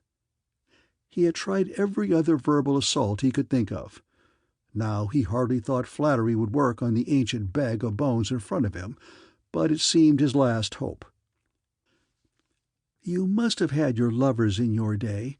Were you as attractive for your years as a younger woman?" Something melted in the hag's eyes. She scrubbed her breastbone with the knuckles of one parchment hand, as if preening. "Why, yes," she admitted. "I'm in love with the girl. You must know how I feel. He took her." At least in part it was the truth. In love with Diane? He'd never thought of it. Yet what had impelled him to battle Kelleher in an uneven fight? To set out for New York when he could have ruled the encampment instead? To surrender himself to the robots of the Citadel? Johnny smiled. Trying to awaken something in the hag, he had succeeded in awakening something all right, but in himself. "Such information I cannot give you, young man." "And I thought you remembered your youth." "But they say the view from the Corridor 13 exit is magnificent. To reach it, one travels along Corridor 14, which is a dormitory for some of our young, unmarried women." The hag cackled. "Don't get caught." "I won't. Thank you." "Good luck, my boy." The hag patted his shoulder, crowed something which he failed to hear, disappeared from the room. Outside at a forking of 4 corridors, Johnny found a map and studied it. Lights recessed high on the walls showed him his direction, and soon he was pounding down the corridors and praying silently that the hag knew what she was talking about. By the time he reached Corridor 14, he was breathless. Several young women stood in the corridor talking. Their chatter was stilled when they saw Johnny, and those who had been in various stages of undress hastened to cover themselves. Clearly, it was not common for a man to venture this way, particularly at night. "Are you lost, man?" "No, I'm looking for someone. A girl named Diane." They were smiling, and Johnny began to wonder. He suspected that corridor trysts were not particularly uncommon. "Is she expecting you?" demanded the boldest of the women, who had stepped to the fore while her more timid companions drew back, ready to dart into the surrounding cubicles. "I cannot truthfully say," Johnny admitted. "If she knew I was in the Citadel, I think she would be expecting me." But even that was with tongue-in-cheek, for ever since he had refused to fight with Starbuck, Diane had said not a word to him. "This Diane, what does she look like?" Johnny described her. When he finished, the woman chuckled. "Could you perhaps be trysting? From your description, I would say you love the girl, for no woman could be so beautiful. I think I know who you mean, though." Still chuckling, the tall woman entered one of the cubicles while her companions melted away into the others. Soon Johnny stood alone in the corridor, waiting as nervously as a youth in Hamilton Village might wait while the village matchmaker entered a house to fetch his bride. Someone appeared in the doorway. Not the tall woman. Diane. Johnny Hope. Diane, I never thought I would see you again. I thought Starbuck, I was so afraid for you, because you couldn't adjust to your new life, because I thought you might do something desperate. I was a fool. I should have known why you refused to fight with Starbuck. Johnny, let me look at you." "Look later," he said, his eyes suddenly unexpectedly misty. He drew her to him, and for a long time stood there with her, feeling the beat of her heart tight against him, the warmth of her body and long smoothness of limbs. She was trembling, the warmth of her all aflutter against him. She was murmuring something softly against his shoulder. He was whispering in her ear, I love you, Diane." Her lips were perfumed and yielding. Her arms went behind him, hands joining behind his neck, then playing with his hair. The plague, his exile from Hamilton Village, the fight with Kelleher, the long trek, even captivity in the Citadel, all were a small price to pay, he thought dreamily, then abruptly drew back. "We don't want to stay here all our lives," he said. "I'll go anywhere with you, Johnny. Save that for later, darling, but I love to hear it. I don't think we'd have much trouble leaving the Citadel. Not if we go tonight, we wouldn't. Every day I work with Starbuck, but if we left at once, now, tonight." Her newfound enthusiasm not only matched his, but added wings to it. He was on the point of saying yes, of leading her through the corridors in a dash for freedom, when he remembered. "We can't," he said. "Not tonight. We've got to include Amos Wesler in our plans." "Wesler is here?" Johnny explained the situation to her, then added, Tonight, Wesler went looking for some information about the robots. He feels certain they have an Achilles heel someplace if only he can find it. Actually, it won't be easy dragging him away from the Citadel even tomorrow night. We can wait one night longer, sweetheart.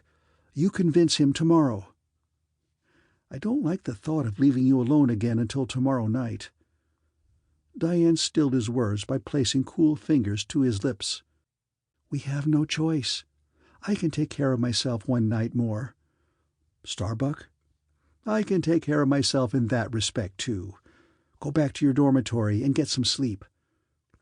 Tomorrow night, same time, same place. Wesler will be with me. They came close and drank of each other again.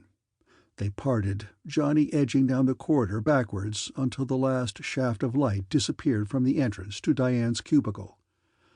His head was whirling in a giddy new delight, in a rapture which clouded his mind with a buoyant optimism which almost made him forget the Citadel, the robots, and men like Harry Starbuck.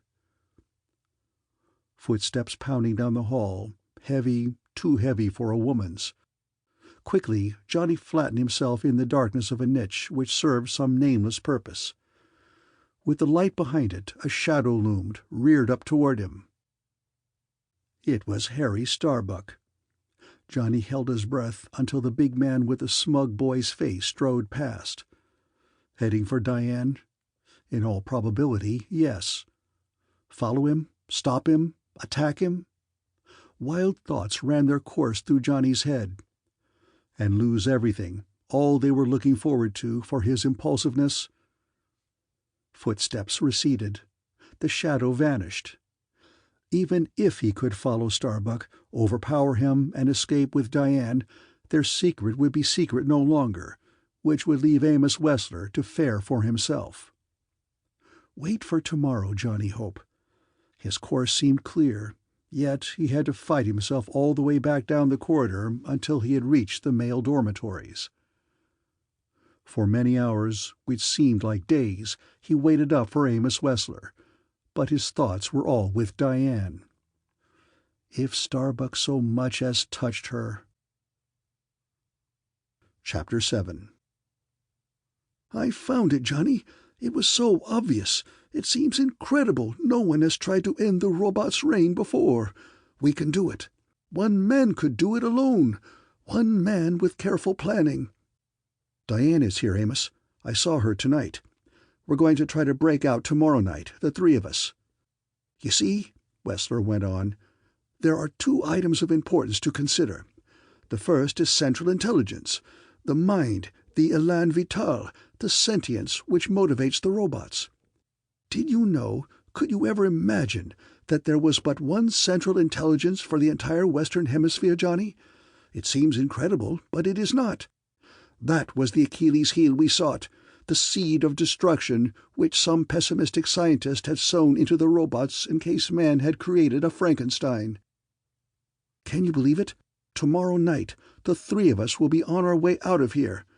I think we stand a good chance, Amos, if we— The second item? Why, what in the world are you talking about?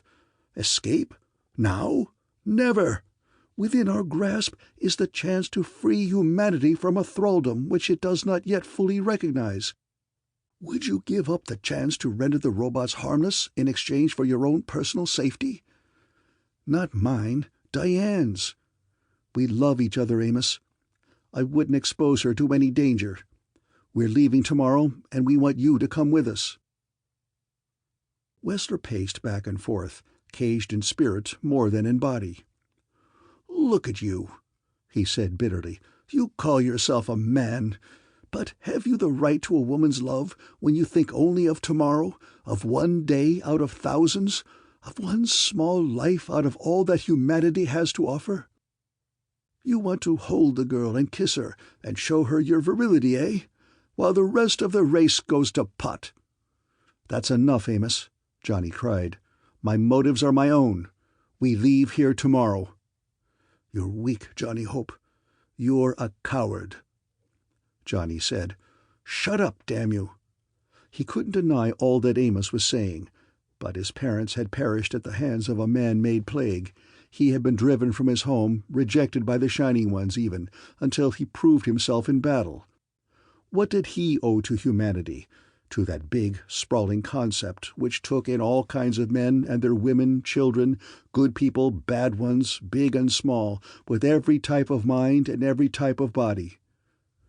All right, marry the girl. Will you raise a family? You're Shining Ones, Johnny, both of you. The rest of humanity fears you, and rightfully.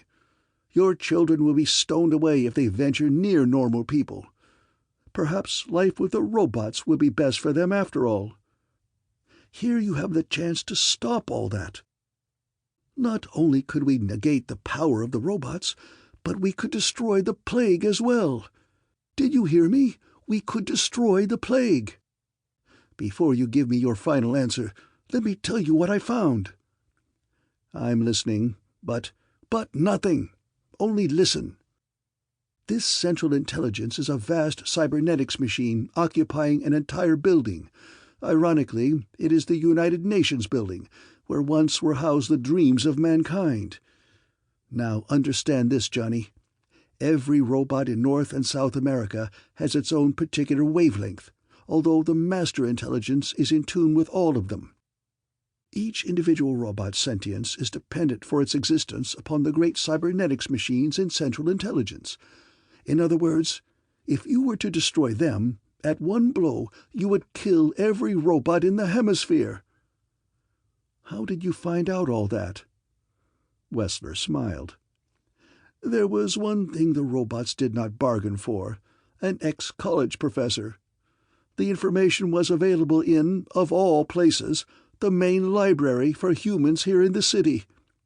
It took some finding, but as an old hand at research, I had an edge even on the robots with their mechanical minds.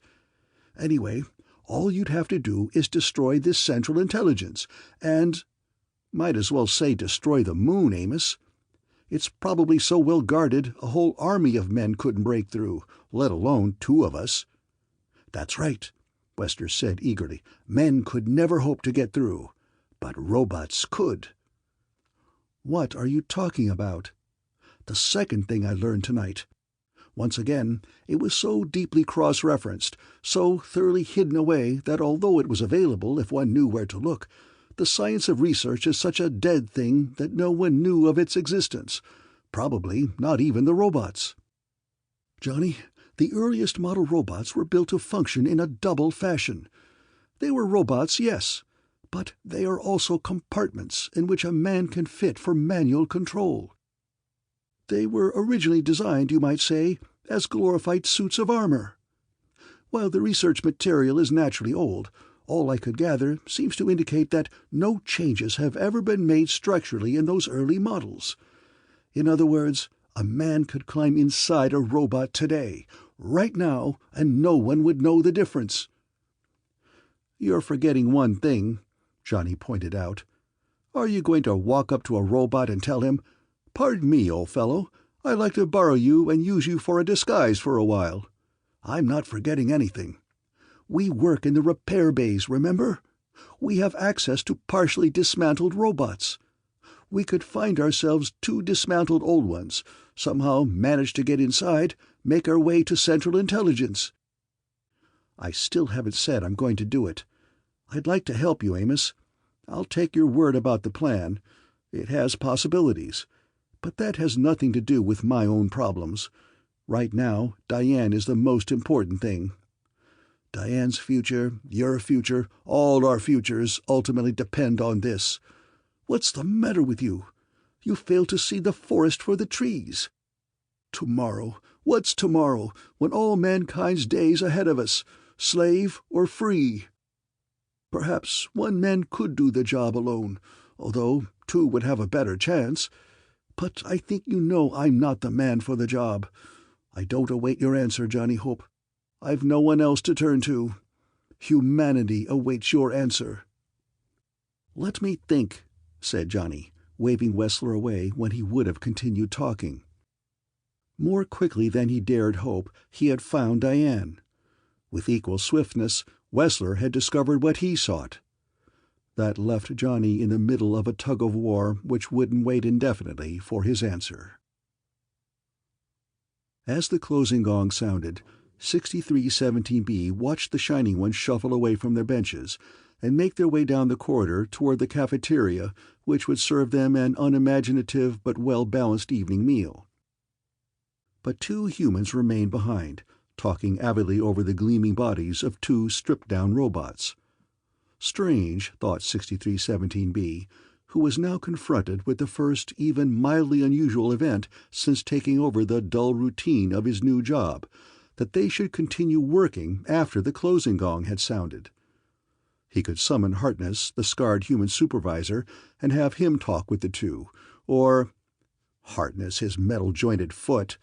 He would do no such thing. If perhaps the humans were up to some mischief, and if it did not endanger 6317B's own position still further, then let them play. If it gave a few robots and even Central Intelligence a hard time for a while, it served them right.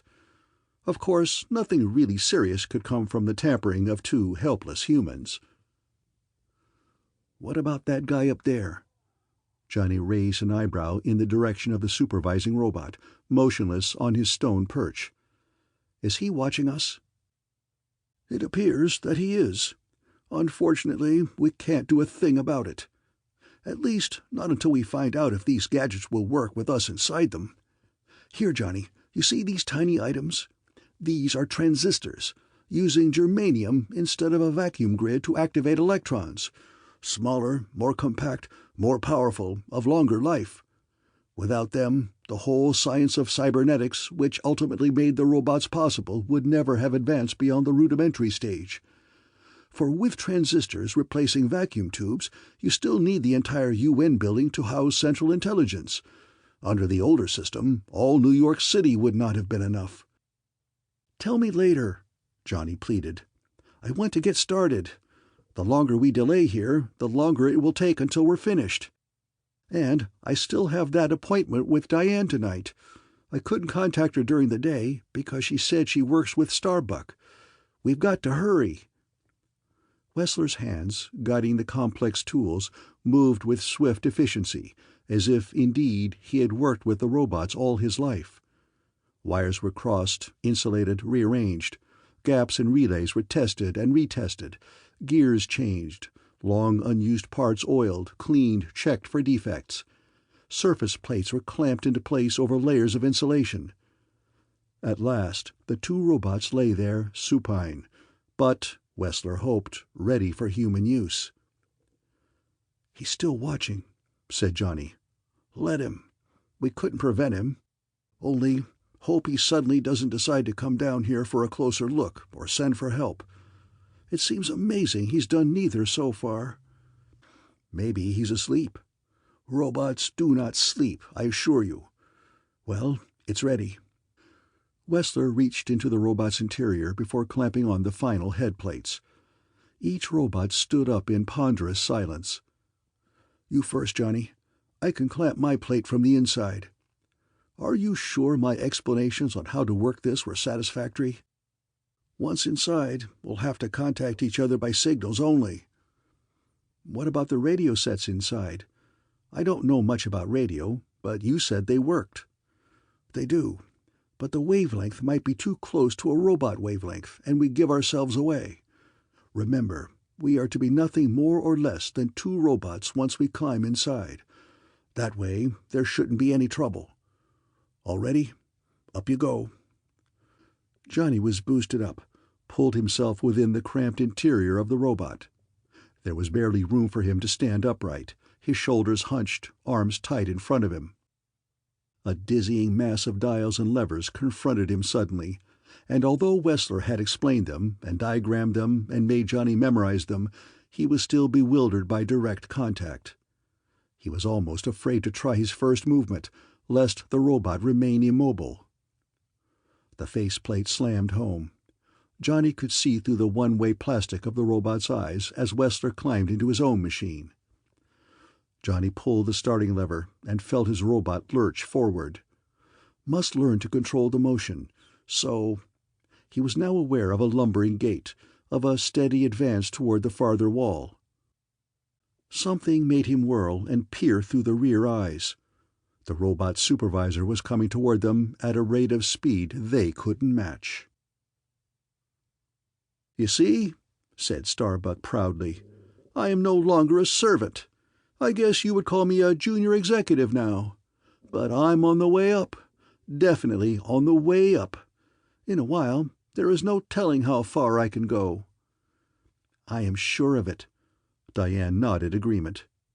She didn't want to be bothered by Starbuck today, not when her thoughts were all on the night and Johnny. She was so nervous she couldn't keep from looking anxious.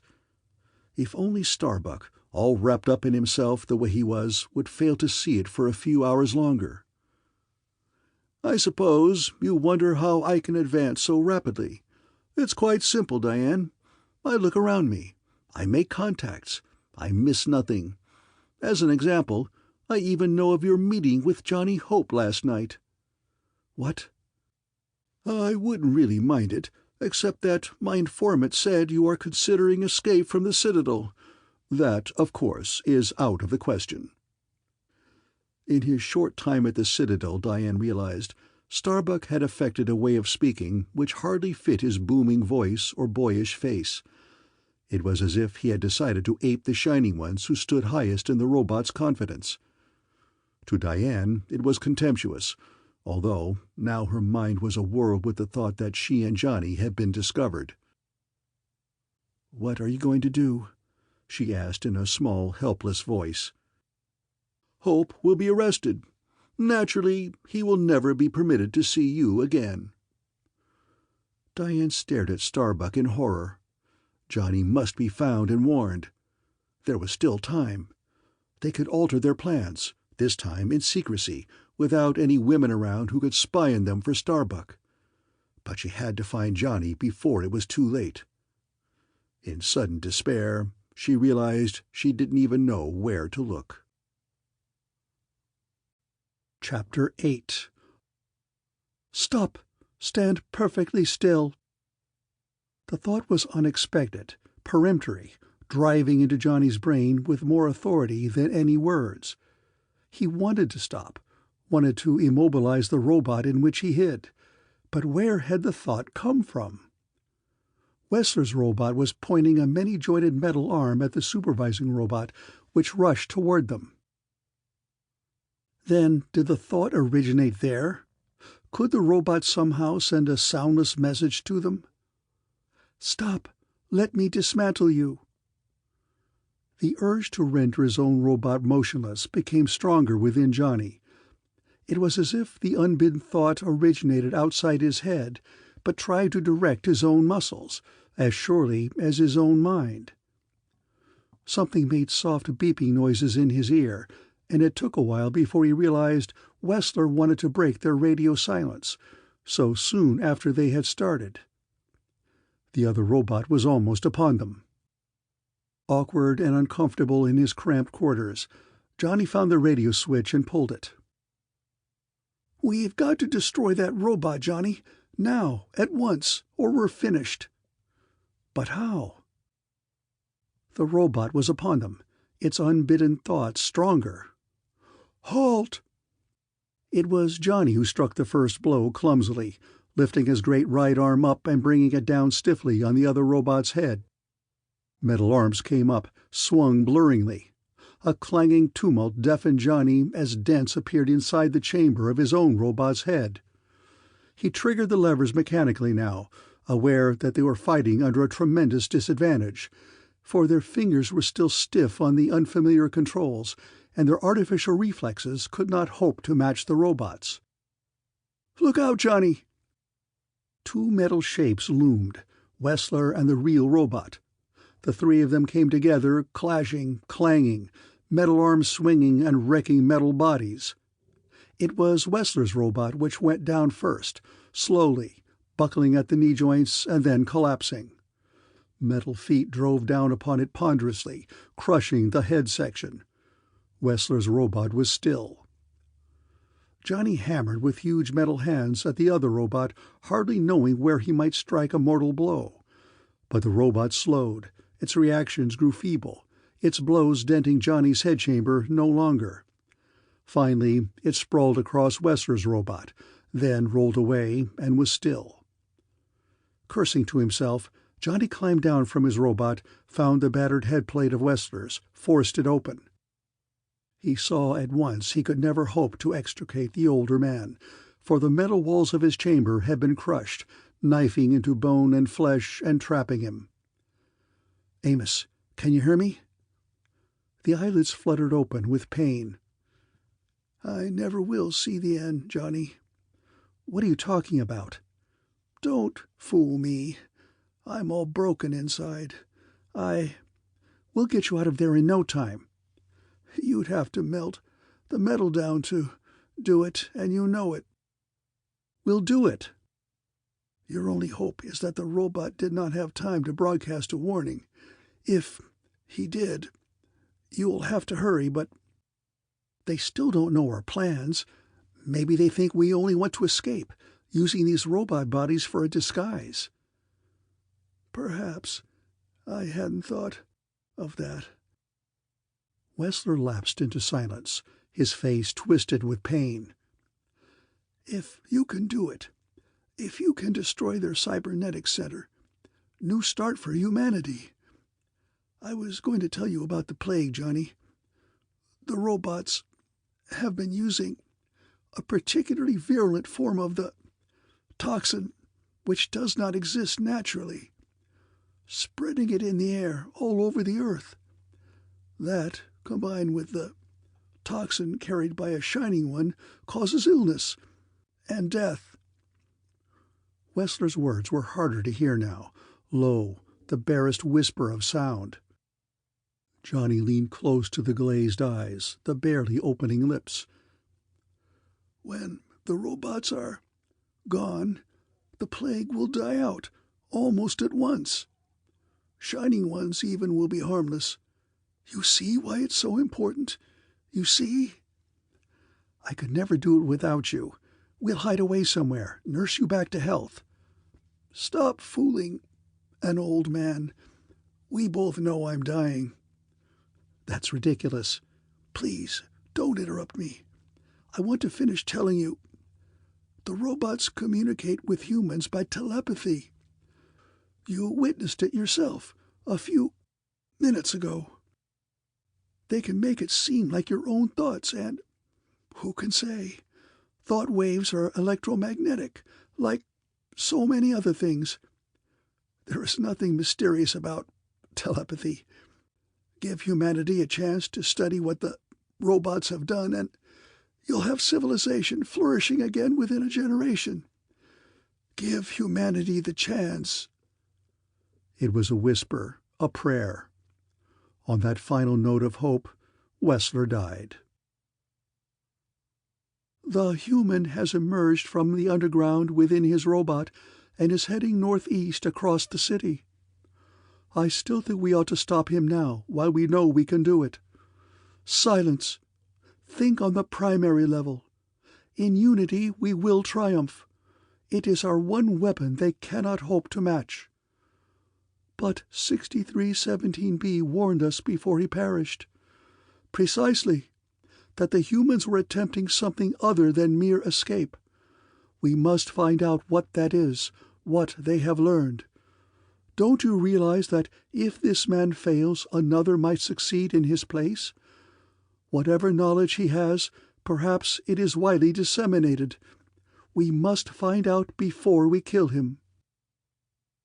There was a silence among the conclave of motionless robots, their unblinking eyes intent upon a huge three-dimensional map of the city, following a tiny pip of light in its slow progress. "He seems to be heading straight for Central Intelligence." "That's hardly possible, unless it is mere coincidence." "I don't think so. See? Not half a mile away now." "Have the supervisors discovered who is missing?" "Yes. He was employed in the very repair bay where 6317B perished. A defective robot, incidentally, and no great loss. We have given his name to the top-level Shining Ones in the hope that they can help us." There is a Shining One, a human, here right now. He wants an audience concerning the rebel. Very well, although we'll have to make it brief." Starbuck entered the chamber cockily, then lost his poise when he saw the solemn, unmoving conclave of robots. "I have outside," he began, moistening his lips and talking rapidly, "a woman who this Johnny Hope loves. Can you understand me? Do you know what love is? He won't do a thing that might harm her." "We can understand." "I thought that we can read your thoughts. Leave your name with the robot outside. Take this woman within the UN building and hold her there until you hear from us." "The UN building?" "No questions. Go." Starbuck shuffled from the room, self-conscious and fearful under the mental command. "I doubt if we'll need the hostage, but you can never tell." "It seems incredible that, does it? The man has almost reached the UN building. It will take him perhaps half an hour, for the rubble is piled high there. Underground he could reach it in a few moments, but apparently he is unfamiliar with the passages. He has only recently arrived at the Citadel. Somehow they have learned something. It is why we cannot kill the man until we are sure. Have them alerted at Central Intelligence, but let him enter. Watch him. If he blunders about as if he has arrived there by accident, kill him. If he knows something, take him alive. Someday we must learn the secret of Central Intelligence if we are to survive. We must learn how to duplicate it or face the possibility of perishing in a single accident. Men built it once. Men could do it again. Defective! Silence! Man can do nothing we cannot do." Then they were quiet, watching the tiny darting pip on the three-dimensional map as it struggled through the uncleared rubble southwest of the UN building. Even in ruin, the city held more wonders for Johnny Hope than he had ever thought possible. In many ways, it was like a scar on the face of the earth, pitted with bomb craters, strewn with the debris of toppled towers, its streets choked with fallen, crumbling masonry and blocked by the skeletons of buildings which once had stood, bare and rusted now, but not always so, as monuments to the greatness of man. Yet it was a scar which could be healed, a broken, dying city which could be made great again, with men and women roving its streets, repairing the structures, making the living city function once more. That was Amos Wesler's dream. It was the dream of all mankind, Johnny thought philosophically, although they did not realize it as they roved the earth in hunter bands of Shining Ones, or tilled its soil in small communities fearful of the plague. Now, directly ahead of him, he could see the monolithic slab of the UN building. Like one structure in 5, it stood incredibly intact, a remembrance of the past and a promise of the future. We can build again, Johnny thought, without the robots and the plague. They could build again, or they would die. Natural world or artificial world, men or robots, they could not survive jointly. Battered and broken, but still functioning adequately, Johnny's robot pushed through the debris south of the UN building to the edge of the river. He stood there a moment and stared upstream at the gaunt ruins of a bridge, now tumbled down the river and resting on the river bottom, thrusting its towers up beyond the surface of the water and toward the sky. Men had used that bridge once, long ago but within the memory of Johnny's father, to reach the country beyond. The bridge might be rebuilt. Men might learn to use it again. It was as if, in dying, Amos Wesler had transferred his own vision to Johnny, showing him a dream of the unborn tomorrow, its birth or stillborn death depending entirely upon Johnny's success or failure today. Half a dozen robots stood about the wide terrace leading to the building, but Johnny ignored them, for he had passed many in the broken streets of the city and grown accustomed to them. He entered the building through a door of glass and metal, and was not aware of the robots entering it behind him. His impulse was to climb down from his robot, to stretch his cramped arms and legs and find something to eat, then explore the wonders of this new place. Above his head the ceiling was high and vaulted. Ramps led away, curving and graceful in all directions, and he longed to feel his feet, his own feet, upon them, and to explore until he satiated himself with this wonder and sought another. To leave the robot would be suicide. Had the thought been his own, or a metal-made thought, instilled in him some unknown way, an unbidden suicide thought? It was less specific than the commands of the robot that had perished in the repair bay, but Johnny guessed it came from outside nevertheless. He advanced mechanically, for Wesler had given him careful directions. The ramps led up, higher and higher, past the rooms in which men from many lands once, long ago, used to debate their future. Then higher still, climbing. There was a noise behind him. He whirled in cramped quarters, peered from the robot's second set of eyes. A dozen robots climbed the ramp behind him, gaining. He let his mind drift blankly, let their thoughts reach him. He is not wandering aimlessly. Somehow he learned. He learned. Capture him. He ran now awkwardly, his own robot not smooth and graceful, a flawless piece of machinery like the others. He clomped and clattered up the ramp and prayed for time. The ramp soared upward, curved to the left. Once he looked down at the floor of the rotunda so far below, and became giddy with the distance and the thought of falling. He leaned over the railing and looked. His head whirled. At the last moment he drew his robot back from the edge, stabbing half blindly at the controls which propelled it. They had almost driven him to suicide. He must keep his mind a perfect blank, or better still, think of something which would keep them at bay. Diane, his love for her, Diane.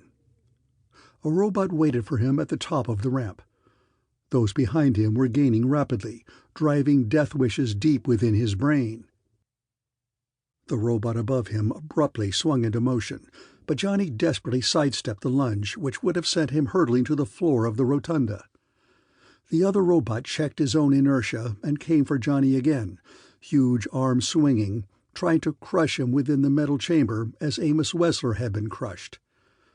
Johnny parried the blows with his own metal arms, then reached out and heard machinery groan within his metal frame as he lifted the other robot and hurled it in the path of his pursuers. There was a grinding, clattering crash of metal. Johnny saw three forms detach themselves from the arcing ramp and tumble, swinging and twisting in air grotesquely to the floor, where they struck resoundingly and broke apart, the metal arms and legs flying. Then he was climbing again, the remaining robots far below him and disorganized now, but soon he knew they would be capable of following. It was as Amos Wesler had predicted. After a time the ramp grew smaller. It no longer climbed now, it had soared high and now was just below the girdered ceiling. It was hardly wide enough for Johnny's robot. It shook dangerously with the tread of metal feet. Here Johnny knew was the sanctuary. This was the Achilles heel. This was the entrance. This ramp which no robot could traverse. Here the way led to self-functioning, self-repairing machinery, to central intelligence. Here was man's final hope in the eyes of the original inventor. Here was the guarantee that the robots, if they became some Frankenstein monster, could be met and conquered. For no robot could guard the final portal to central intelligence. No robot could even draw close enough to alter the thin ramp. Johnny smiled grimly as comprehension grew. If robots could become neurotic, this was the place for it. They could have employed their human servants, the Shining Ones, to alter the place, but would have divulged their secret in the process. Still smiling, Johnny halted his robot, opened the faceplate clumsily from the inside, and climbed out. He sat on the ramp and flexed stiff arms and legs, then stood up and heard the robots below him. He could see them now, no longer advancing, milling about in confusion. Their weight would destroy the ramp, and they knew it.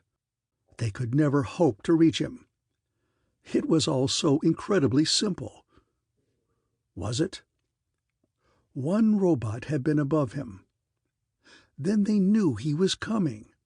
What had they prepared for him beyond the point where the robots could not climb? Shrugging, he advanced warily. Soon he could see where the ramp reached a small doorway, much too low and narrow to admit a robot, even if one of the machines could have climbed the ramp this far. "Hold it, Johnny Hope. Don't come any closer." Startled, he looked up. Harry Starbuck stood in the doorway, holding Diane in front of him. "I'm not fooling, Hope. If you come any closer, I'll throw her off. It's a long way down." "You're crazy, Starbuck. You'll never leave this place alive."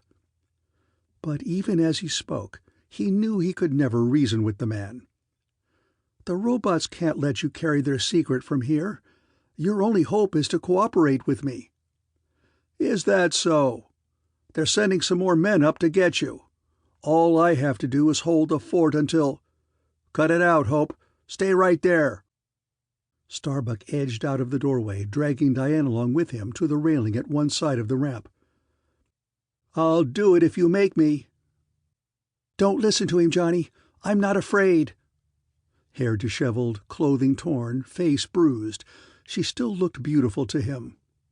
All at once she stood for everything Wesler had mentioned, for the future of man, for the dreams of tomorrow, for a free world with no plague and no robots. But for Wesler the choice would have been easy. The girl or humanity. Wesler had not been in love. Now Starbuck had forced Diane, back arched, breast thrust forward, out over the railing. She struggled in his grip, but futilely. He could hurl her out over the edge and into space, or not, as he wished. "Back up, Hope. I want you to go back down the ramp and surrender to the robots. You're only delaying things. More men will be here soon. You're licked and you know it." Wearily, Johnny retreated. "Don't hurt her," he said. "Promise me that." "You crazy? I want her for myself." The thought numbed Johnny. He hadn't considered it that way. A live Diane or a dead one was one thing, but a Diane forced to submit to Starbuck. He reached his own immobile robot, saw the others not 20 yards below him, waiting, thought he heard shouts somewhere behind them. He must do what he had come to do as if Diane did not exist. It was Starbuck who had made the choice for him. But there was a wild possibility. Quickly, he climbed within his robot, activated it, lumbered forward. He could feel the ramp shaking with each step he took. At any moment its struts might collapse and send him hurtling to his death, trapped in his man-shaped metal coffin far below. Soon he could see Starbuck again, on the ramp outside the doorway, holding Diane. Starbuck's eyes went wide. Starbuck frowned, then began to lick his lips anxiously. "You can't come up here," he cried. "It won't hold you. I sent the man down to surrender anyway. Do you have him? Is he dead? What do you want anyway? I can come down myself. Don't come any closer, not unless you want the ramp to collapse. Keep away. Do you hear me?" Johnny advanced slowly, the ramp shaking with each stride no longer, but dipping and rocking constantly now, almost ready to go. Starbuck retreated, taking Diane with him. Through the doorway they went. Out fell the faceplate of Johnny's robot. He tumbled after it as the ramp shook, metal grinding against metal, then snapped. He leaped forward as the ramp caved in. He felt his feet shoot out from under him, saw metal dropping away, twisting to his left. He clawed out with his hands, gripped a jagged edge, pulled himself up slowly as blood made his hands slip. He stood in what was left of the doorway, trembling as reaction set in, his heels on the brink of nothing, his bloodied hands aching. Starbuck roared and charged at him, attempting to drive him back a few inches to his death. But Johnny caught him, met him halfway with no room to evade the charge, and they grappled there, teetering on the edge. A knee blurred up at Johnny, exploding in violent pain. He felt himself falling and managed to twist away from the edge of the sundered ramp. He hit the floor with waves of nausea boiling up from his stomach. He lay there, blinking his eyes. Starbuck came for him. He drew his legs up instinctively, the knees bent, then straightened as Starbuck leaned over him. His feet caught the big man squarely on the chest, lifted him, pushed. Starbuck went over the edge of the ramp, screaming all the way down. Inside, Johnny found Diane dazed on the floor. He ignored her. She could wait, for now he was a man possessed. The machinery which he could never hope to understand was all about him, bank on bank of it lining the walls, humming with its strange, sentient energy, glowing and flickering with a million lights. "Kill yourself." 2 words, clamoring, insistent inside his skull. Their final hope.